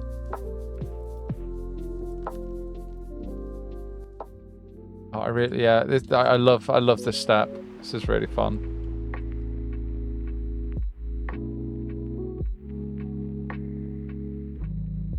So what I might do is, so guys, what I used to do when I would finish a painting, I would do a color balance. And often what I'd end up doing is making the entire image warmer because to me it looked nice. And every time I did that, I killed the lovely contrast of the warm and cool tones together. So what I do now, I try to be more nuanced. I try to be more specific and intentional with my actions. So what I do now is if I want to warm something up, like if this area of his fluff feels a bit, for how much light is hitting and how much bounce is happening, we've got the beak, we've got the pecs, we've got all this warmth happening, all his browns, and it just feels a bit grey. It feels a bit too dull. So I'm just softly doing just a soft gradient round 10% brush tool rather. And if you look at before and after, so there's before and there's after, and we've just warmed it up a little bit because there will be areas I want to keep cold. I want to keep cool looking.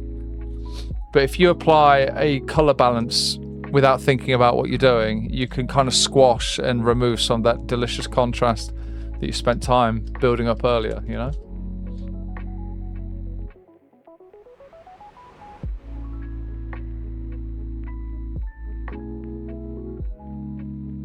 Would you have subsurface scattering on armor? No, you probably wouldn't, but it looks really cool to put it on, so we might put some on. You could also argue that this is shifting hues as you go from highlight and you shift into midtones. So there's a little bit of that overlapping theory of subsurface scattering and shifting hues as you go from light to midtone to shadow. So there is a lot of flexibility to play with. If it came down to trying to justify why you're potentially doing, in this case, subsurface scattering on an object that might not have much of it. I mean, well, I'm using this right now to help build reflections. So, yes, color theory is wild. It is very complicated, and yeah, it's endless. There's always something new to be learned. But yeah, I'm curious, what happens? What if we put a bit of oh, look at this, guys. No, I love that. Look at that. Subsurface scattering on the armor. That should make no goddamn sense. And look how beautiful that looks. Look at that. I love that. That's staying. Oh, I'm actually really, you know what? I was saying I don't tend to have much confidence with my work. I'm actually really happy with how this is coming out. This is nice. Yeah, I like this. Oh, big pie. Hey, Faravel. Faravel, thank you for the follow. Hello. Welcome, welcome. Yeah, painting big birds today.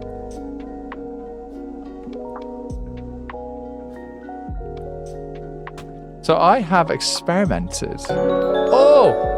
Aldrin, thank you for the follow. Big pies today. Thank you.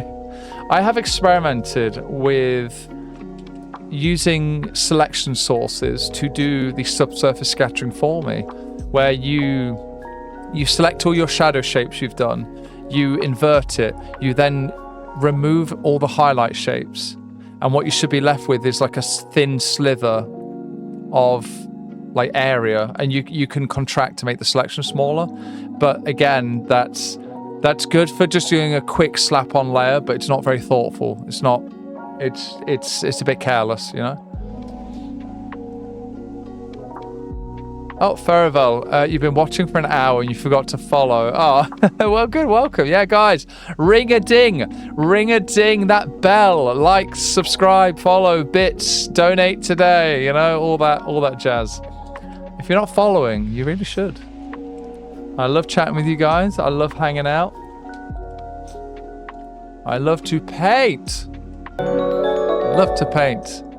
Hey, Yuri, there you are. Thank you for the follow. Big pies. Oh, that's a big pie. Yeah, sometimes I'm quite good at dodging those pies, you know. Oh, Secho with the resub. Hello. Thank you, Secho. Thank you for the support. Thank you. Yes, we are on our way, guys. What is that? It's 2 out of 20 new subs. We are on our way to unlocking. I want to purchase more outfits so you guys can change what I'm wearing. I think it'd be really fun. Yeah, take my character back into Unity and to do a bunch of additions, you know.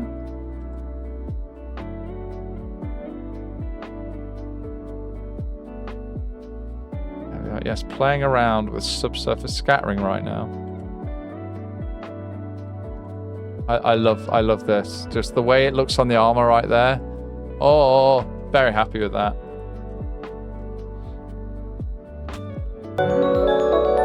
Oh, hey, Sketch Chicken Wing. Thank you for the follow. Hello.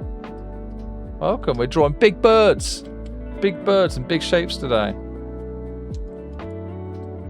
Right. So we'll be talking quite a lot of art theory today. So guys, if you have any art related questions, feel free to ask. And as you have probably seen, I will do my best to answer, to try and help you out. Quite educational today.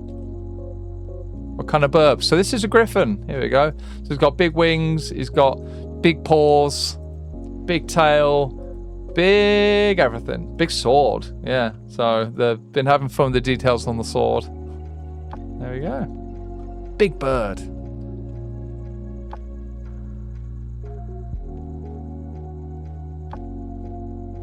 So this is one of my most enjoyable parts of painting, is working with color variation. And I'm trying to get better at it. It's something I do want to practice more. Just, different colors in close proximity, but making them work in a way where they still look pleasing to look at. It doesn't look too jarring. You don't want it to look too busy.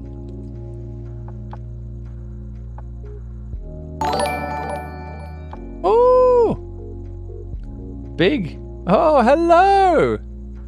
Hello, BFG. BFG Streams. Thank you for the raid. Hello. Hello, raiders. How you doing? Let's get your shout out. Shout out. BFG Streams. There we are.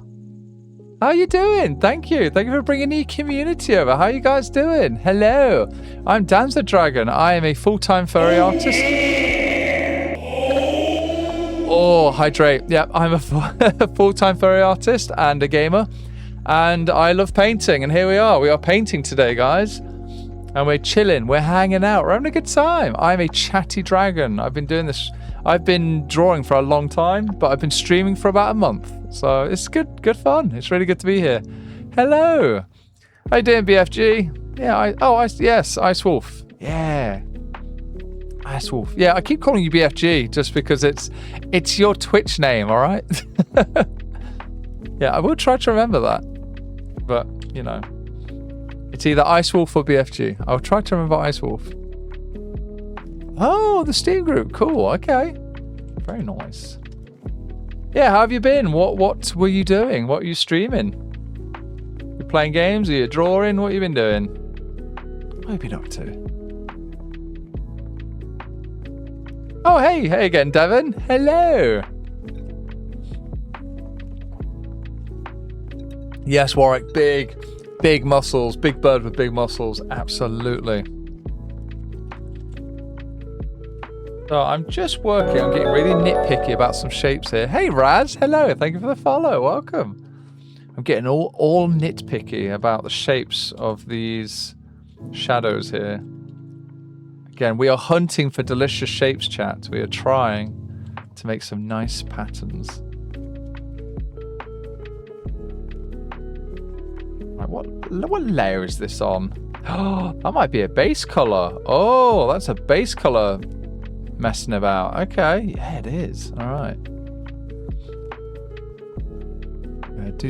Oh, Faraval, do I have advice for painting glass? Oh, yeah, so I like to, let me see. Let me just quickly fix this base color here, and then I'll show you some examples. Let me turn everything back on, and then clean that a bit. There we go. Right. Fiddle with some shading here. Right, so glass, painting glass. Yes, right, so I load up some artwork here. Oh, that took a second to save. I do like the humble euphemism of shapes. Yes, we are being so polite today. Where are we? There we go. Good. We like good shapes. Right, so let's have a look. See if I can find some example. What? Where is my... Okay, I can't show that on stream. Where is she? I have painted. All right, hang on. Okay, I'm trying to find a very specific picture. Oh my god, it's not on. Okay. All right, let me. How the hell would I find this? Okay. I'm going to find my Safe for Work Twitter account that I never use. Wait, the account doesn't exist? Huh? Really? Is it gone? Oh no, it's here. Okay. That's weird. All right, let me find a picture with a bunch of glass in. Or at least I think there's a bunch of glass in this picture. Okay, it is something I can show. So this took a long time. There we go. Right, so here is a painting of a human that I did a long time ago. Let me make her big. Real big. Right, so glass. So you first want to think about how much transparency your glass is going to have. So I focused on heavy reflections. And glass is similar to water in that I think it's called the Fresnel effect, where if I get a brush here, when you're looking at a surface directly straight, you tend to see through it quite easily. But the more angled your angle of attack, the more reflection you see. So if you will notice this if you look out at the ocean. If you just dip your toes in the water, you can see your feet really clearly because you're looking straight down. But the further out to sea you look, the more it becomes you're seeing the reflection of the sky and like mountains and things around. When it comes to doing glass, I like to think about the opacity. And I realize there's a lot that I can't show you because a lot of my stuff is a bit more saucy, you know? But I like to vary color. I like to start with maybe a very slight misting, just to kind of as a quick way to suggest that there's a material here it's not a hollow hole of like, you know, of like a window. But and then I tend to add, I'm going to exaggerate this, it's going to look really messy. Say I have something like this window here, I will tend to add just a little bit of value change, like right on the edges, just to kind of, I'm kind of forcing in a bit of a reflection. Hey Volt, thank you for the follow, hello. I'm almost kind of just implying like there is a highly reflective shape here. And even if you can see through the window, you do want to be considerate for reflections. And what I'll sometimes do, imagine if I had reflections like this, we had some shapes or whatever, I will try to think about the fact that that Fresnel effect, that when you're looking straight through something, you see less of that reflection. So yeah, this is an older piece, so it doesn't quite have the theory quite there.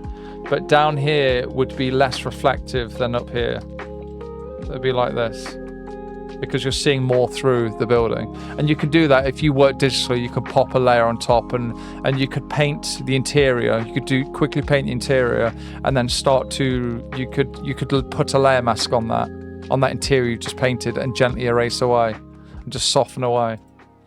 But of course, you know, the real answer is always reference. Reference is a really good place to start.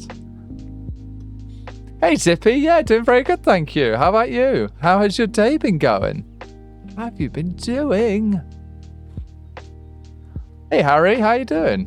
Twitter is the only thing. Oh, your dead name. Well, I like to call it, it's either Twitter or shitter, you know? You go on there and take a big old dump, you know? Good old shitter, eh?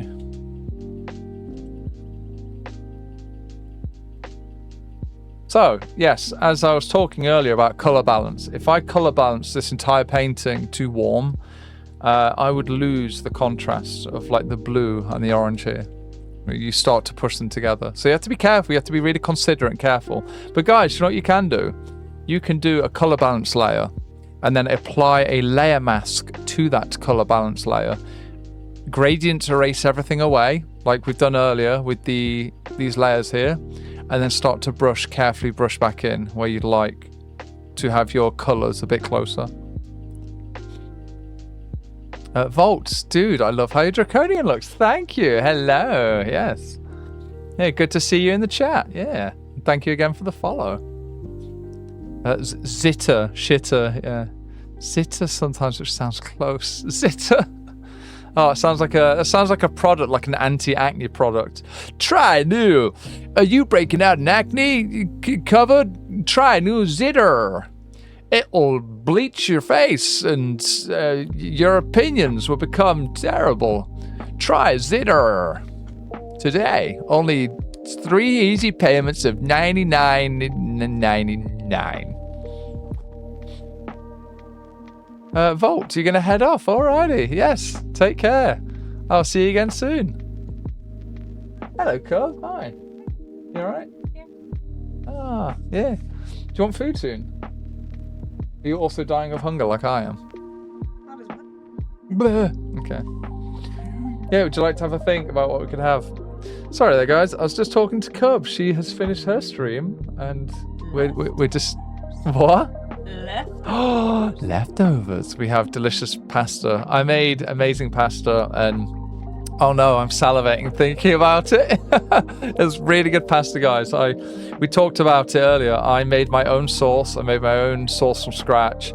Oh, and it's full of soy sauce and tomatoes and garlic and chicken and pastrami. Oh, it's so good. You know, I'm trying to get better with my cooking, and I love food, and I really enjoy cooking. And I have it's like drawing. You know, that only came out well because I've had many failures. You know, there's many times I've tried to cook something, it's been a mess. So I really enjoy cooking. It's nice. And it's really good making tasty food that you realize I do this sometimes. I do this thought experiment sometimes to motivate myself to not have fast food. The meal that I made for me and Cub the Char, that is 5 meal portions for both of us. So it is 10 portions of food. And it did cost quite a lot to make. So we bought all the ingredients fresh. So it was like £50. So it is, like £5 a portion. However, if you had takeout, you could not get food that tasted this good for £5. Like and the thing is, I'm not a fucking chef. I'm not an expert, but it's because I care. I'm trying to do something nice, you know? Oh, Cub the Char. I was telling my stream all about it today. Okay, good. So your entire stream knows about my pasta. Okay, good. My delicious pasta. Look, guys, remember what we said. It's the little wins. The little wins count for more than just, oh, I like how the shape looks. It works in life, greater life in general, you know? You might feel really shit about how XYZ in your life is going. Try to appreciate the little wins. Enjoy the little things and appreciate the little things you do that came out well, you know? Did you do a fantastic job at turning over your sheets and making your bed, and it looks like it's picturesque, even though, you know, your something else is like a total mess, you know? Appreciate the little things you've done, you know? Take a moment to reflect and give yourself a little pat on the back. Yeah, we've been coming up with some nice motivational ideas today, haven't we, guys? I mean, look, I don't know if anything that I say makes any sense. You know, maybe I'm just you know, hallucinating. But maybe something I say strikes a positive chord with someone, you know? Helps you out.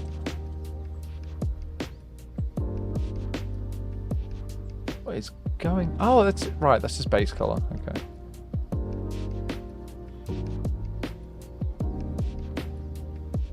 Oh, I love subsurface scattering so much. Oh my god.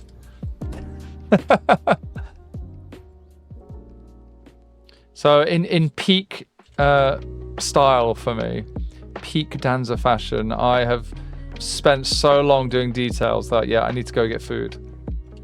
However, guys, it's been a lovely experience spending time with you all once again. So I will clean up some little bits here. There we are. Make some progress. Oh, there you are, Kissed Chaos. Thank you for the follow. Yeah, guys, if you're not already following, why the fuck not? Yeah, and then you come and follow, and then you won't miss when I do. I mean, I don't talk about it much, so I like to do it as a surprise. I do free sketches now and again on my streams. I like to do what I can to give back as well. So, speaking of, guys, this Friday is my birthday, and it'll be my first ever. Hey Fox, thank you for the follow. Hello. It'll be my first ever birthday stream. So I'm going to stream, guys, and I'm going to be doing some free artwork for you guys. I'm going to be turning, in peak me fashion, I'm going to be turning you guys into dragons. So hopefully if you are free on Friday, guys, we start at 11 a.m. and we'll go on for hopefully 4 to 6 hours. I want to turn you guys into dragons and we'll just have a nice time. It'll be my actual birthday, so we'll hang out, have a good time. Yeah. My Remora, my rule is keep calling it Twitter until he... Right, wow, yeah. Till he stops dead naming his door. Yeah, very, very fair, absolutely. Always love seeing more Draconians vault. Yes, yeah. Yeah, part of the family, you know. Take Zither to flush away the indigestion from all those succulent Chinese meals. Zither, try Zither today. Call your doctor about Zither. Heading to class. Great job. Thank you, Laldra. I think that is... Oh, isn't that cursed that a capital I and an L look the same? So your name is either Laldra or like Eldra? I assume Laldra, unless you tell me otherwise. But yes, have a good time in class. Bye-bye. XYZ. Give me some grief with your 3D printers. Yeah, you say printers, Harry. How many do you have? And Dragon Tier Friday, Dingo. Exactly. Yeah, we're going to do Dragon Tier Friday. Sounds good. Sounds like a good time. Calm that down a little. There we go.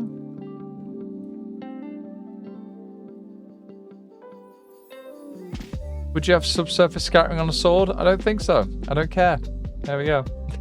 It looks really nice. But putting it in.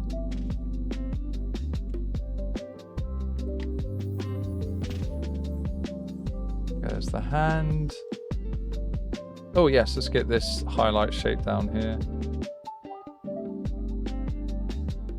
Something like this. So yes, I'm going to be heading off in a little while, guys. I'm going to get some food.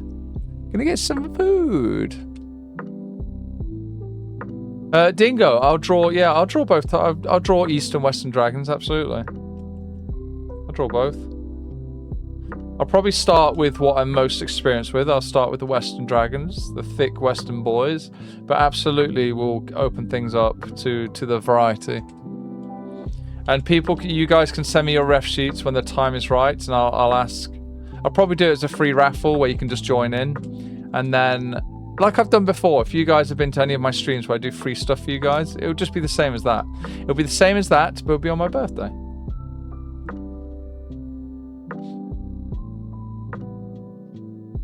Why is this not erasing? Come on now. There we go.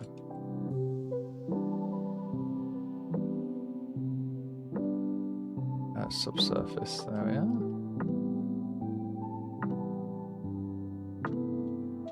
I want to keep this a bit more subtle. Yeah, a bit more faded.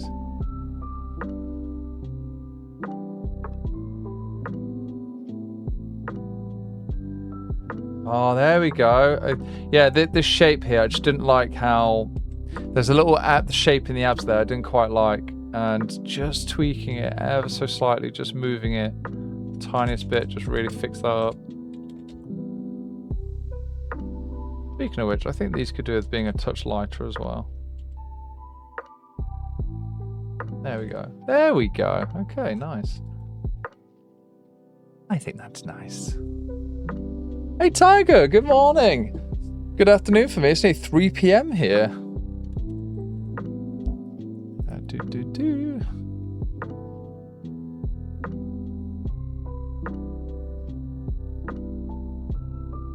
Let's have a look.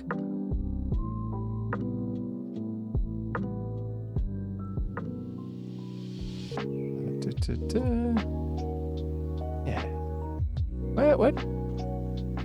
Oh, hang on. Do I have to press that? Okay, good. It's morning for you.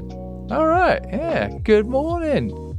Hey, buckled up. Yeah. So I've been working today. Let me go through the layers.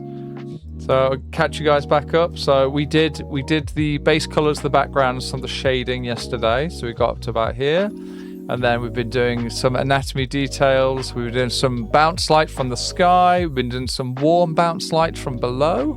And I've just been treating myself to a cheeky bit of subsurface scattering. So I've just been playing around colour more, working in more tones, more hue variation, bit more hue jitter, you know. Yes, I'm a full-time furry artist. I love drawing furries. You know, I've been doing it for like 10, 15 years. I do not see myself ever stopping. So, yeah, I love it. Yeah, it's good to see you guys here. Yeah, I hope you've had a good time today. I certainly have. Oh, thank you for the follow, Buckle. Thank you. Welcome, welcome.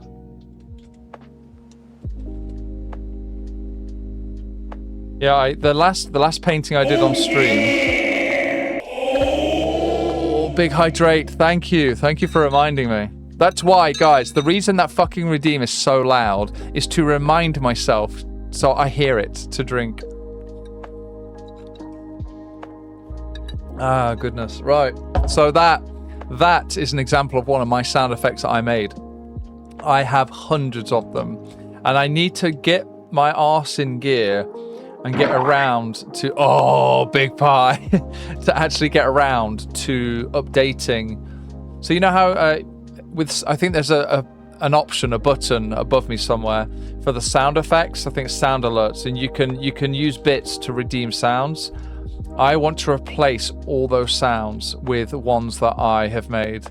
And some of them have already been replaced. There's a couple, I think, but there's like 30. So I want to replace all of them with my silly bullshit sounds that I've made. I think that would be good fun. Don't you think, guys?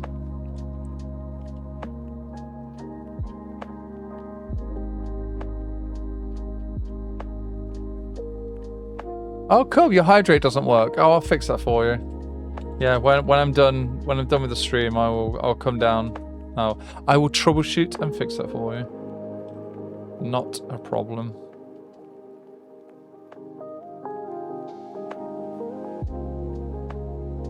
Okay, so we have this ridiculous shape here. What the hell is going on? What layer is that? It's that. Okay, that needs to change. So, as I said earlier, the disadvantage of working with multiple layers is sometimes you get weird shapes that form, and you just need to be aware of that weakness of working in multiple layers instead of painting it all on one layer.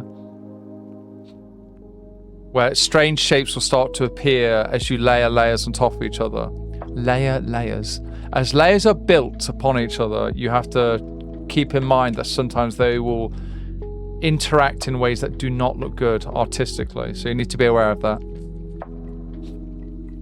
Oh, yes, food. Yes. Also forgot to lower the volume. My ears are gone. Oh, no. Buckled up. I'm so sorry. Oh, no. Oh, maybe I can turn that down a bit. Where is it? All right, just for you. Just if that's really nuked your ears, let me deal with that. So that is in my script nodes. That is... Where the hell is that? It should be a redeem, isn't it? I think it's a really cheap redeem. It is up here? No, where is it? Hydrate, there it is. So, the hydrate queue, so I have a queue management system. It's right here. It's already at like 50%. Okay, let's drop that down again. Okay. All right, there we go. Oh, it's fine. Don't fix it. All right, okay. Let me turn it back up. I'm not turning it up to full. No way. Absolutely not doing that. That'd be wild. Okay, so we are just about done with the main mass of subsurface scattering here. I've had a lot of fun, as you guys hopefully have seen, playing around with color interaction. Pushing those oranges into the shades has been really fun. Let's get some shapes in. Oh! Dirty Dog, thank you for the follow. And just push out the color. Yeah, it's a big thing I love with painting is having the variation in color.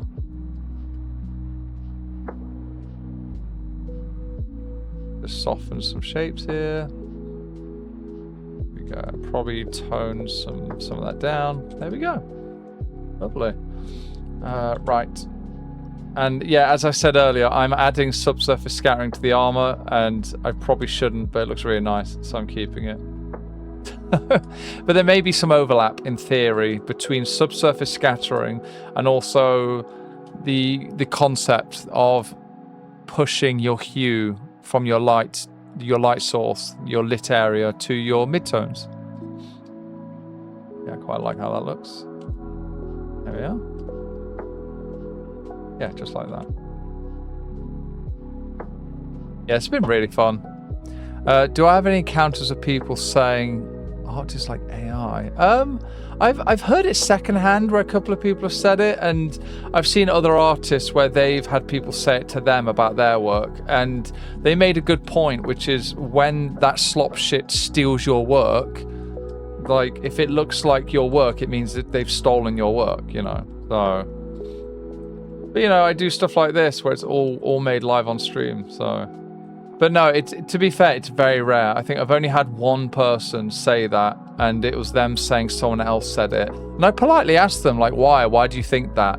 And they said something ridiculous, like the way I do highlights was too realistic. And I'm like, what do you mean too realistic? And also, absolutely not. Like, there is no way, like, I draw in a way that looks super realistic to me, at least. If anything, the fact that there are some things that I do that should be really nice and clear and obvious that it was made with love and care, you know? So, but again, I don't let that kind of... It's the same as someone giving any kind of criticism where if it's a bit rude, it's like, where is this coming from a place of love? Are they saying it to try and help you, or are they just being rude, you know? And I think when tech bros say shit like that, and they're like, oh, it looks like schlop, man, is that... Well, they wouldn't call it that, would they? Because they love it. Yeah, I think it's not from a place of kindness. They're just trying to be rude. So, but yeah, it's really unfortunate. Like, I have friends who have really, really very recognizable styles, and their style now is becoming synonymous with slop because their work has been stolen that much. It's like it's a very cursed timeline.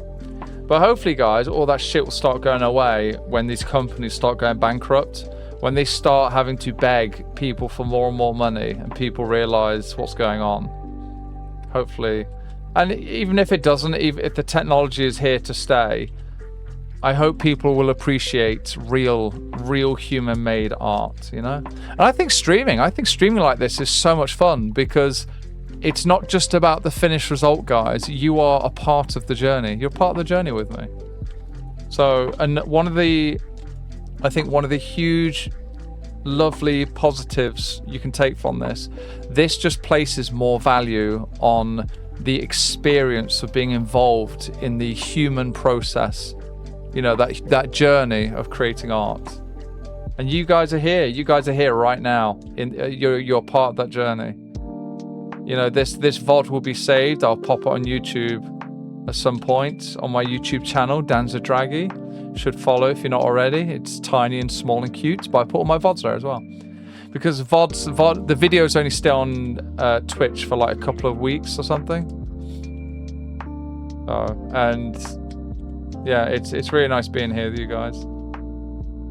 And we're part of the process, you know. We are part of the joy of painting, the joy of drawing, you know.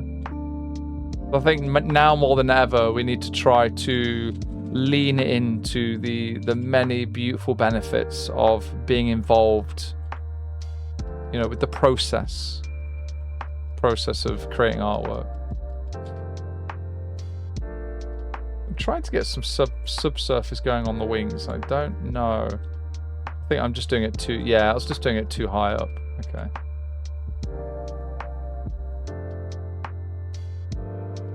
There we go. I can always fade that down a little, just so it's not super strong. There we go. Just a smidge. Let's get some nice little saturated tones in there, right in the dark area down there. Do the same on this side. I love how that comes. Yeah, the purple. The way that's hitting the purple there, that's really nice. All right, cool, lovely. I think I'm mostly done. Actually, I say that. I've got a little bit here. A little bit of subsurface to get up here. Oh, see, I don't like that. Those two shapes look exactly the same. I can make that better. There we go.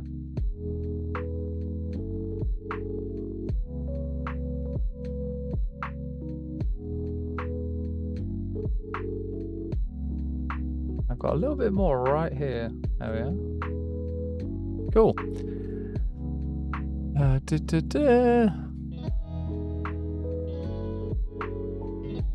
love the determination and love I put in my art. It's just hard to tell. But yes, it's more important than ever to do these streams. Absolutely, yeah. So I've had people come up to me before and tell me that like I have inspired them to start drawing. And imagine how it could change in the future if I'm streaming all the time like this, and then instead of just seeing my finished artwork, they can come to the streams and we can talk and they can get inspired live, you know. You can draw along with me, you know. So if you guys, I do art streams all throughout the week in the mornings, and I sometimes do gaming streams in the evening, but I don't have a strict schedule for the gaming streams. Anyway, with the drawing streams, it's every morning. We start about 11 a.m. UK time. If you want to draw or you want to improve at drawing, come along to the stream, and every skill level welcome, you know. Especially like when I'm doing warm-ups, I'm sketching and I'm doing like construction and foundational stuff. Come along, pull up, you know. Be present in the moment, you know. A lot of artists that can be demoralized. Absolutely, yeah, there's many things going on which is making it really difficult to thrive and survive as an artist, you know. So we gotta try and look out for each other and try and help support each other and celebrate real creativity, you know. Yeah. But yeah, do I have my? Yeah, I've got my layers on. I've not done the highlights yet, but yeah, if we turn off the subsurface and turn it on again, I think that's a really nice improvement. I think this needs to be a bit softer here.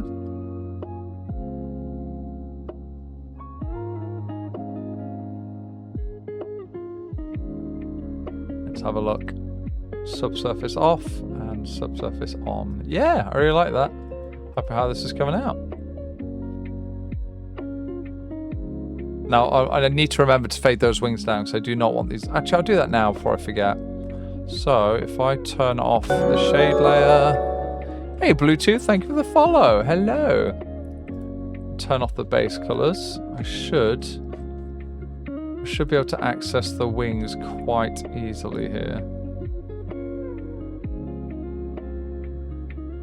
So the idea is, it's grabbing bits of the background, isn't it? Let me intersect with the selection of the base. There we go. Right. So we're going to turn everything back on again. Oh, that looks crazy without the base colors. There we go. Turn everything back on again. And I'm going to grab maybe, I think I want to go with blue, like a cyan. I'm literally going to grab a color between the green and blue, and it's going to be really bright. There we go. So we've got the wings. And I want to apply... Yeah, I want to soften the wings and fade them away. I think the easiest way to do that is to stick on a layer mask, do a gradient erase, lock a gradient erase, rather, do this. So I want it where... Hang on, why is that not working? Gradient erase. Okay, there we go. So if I select one, 'cause I can't do a gradient that only affects one side. So if I do this, I'm going to grab a gradient erase here and go like that. Hopefully. Keep that a bit soft, like that. So now what? Oh, yep. Big sippy. Thank you for reminding me. I'm just going to try. I'm pushing out some of those. That cooler tone here, like that. There we go. So there's before and there's after, and I'll blur this down as well. So I'm trying to give a bit more 3D depth. I'm trying to give a bit more depth to the piece. Yeah, where is the subsurface there? Let's soften that down a bit. So I don't want the wings to be so detailed, so prominent. So a reminder redeem. Oh, save reminder, yeah.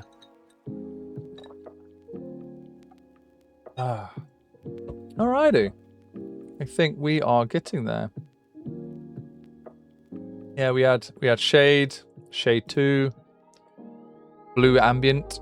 We got the warm ambient. Got the subsurface, and I've got. Well, I've already done ambient ground. I've got highlights to do. I still have highlights to do, and then I'm going to merge everything together and start painting. So it is 3 p.m. guys. I've been going for a good 4 hours. I'm going to take a break. I'm going to get some food. I think get some food in me.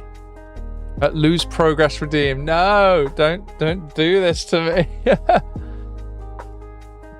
Don't do that to me.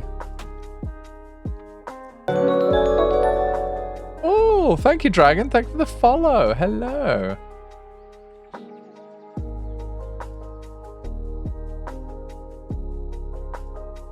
So I'm having a looky-loo. I'm seeing who's online.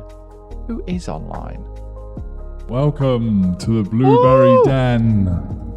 Oh my god! Oh my goodness.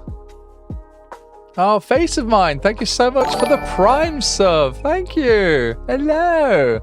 Thank you for supporting what I do. Thank you. So I'm just having a little look. Actually, let me open up my full browser here. Where is it? Here it is. Let's have a look at who we can say hi to. Who can we raid? So I follow quite a few people now, and I'm constantly trying to grow how many people I follow. And there is only a single person online. So let me look at, search. Hang on. Of course, I can search and literally just type furry. Furry. So let's do furry. Hang on. Oh, is that another suggestion? Oh, let's have a look. Oh, okay. Are they furry? Oh, lovely. Okay, let's do it. All right, we're going to go say hello to Ronya. Ronya Draws. They are also a furry artist. Let's go over and say hi. Let's go bring the positive blueberry energy, yeah? Yeah, let's do it, guys. So I hope you had a lovely time with me this morning. I had a great time. And hopefully, guys, I'll see you again tomorrow, same time. See you again soon. Bye-bye.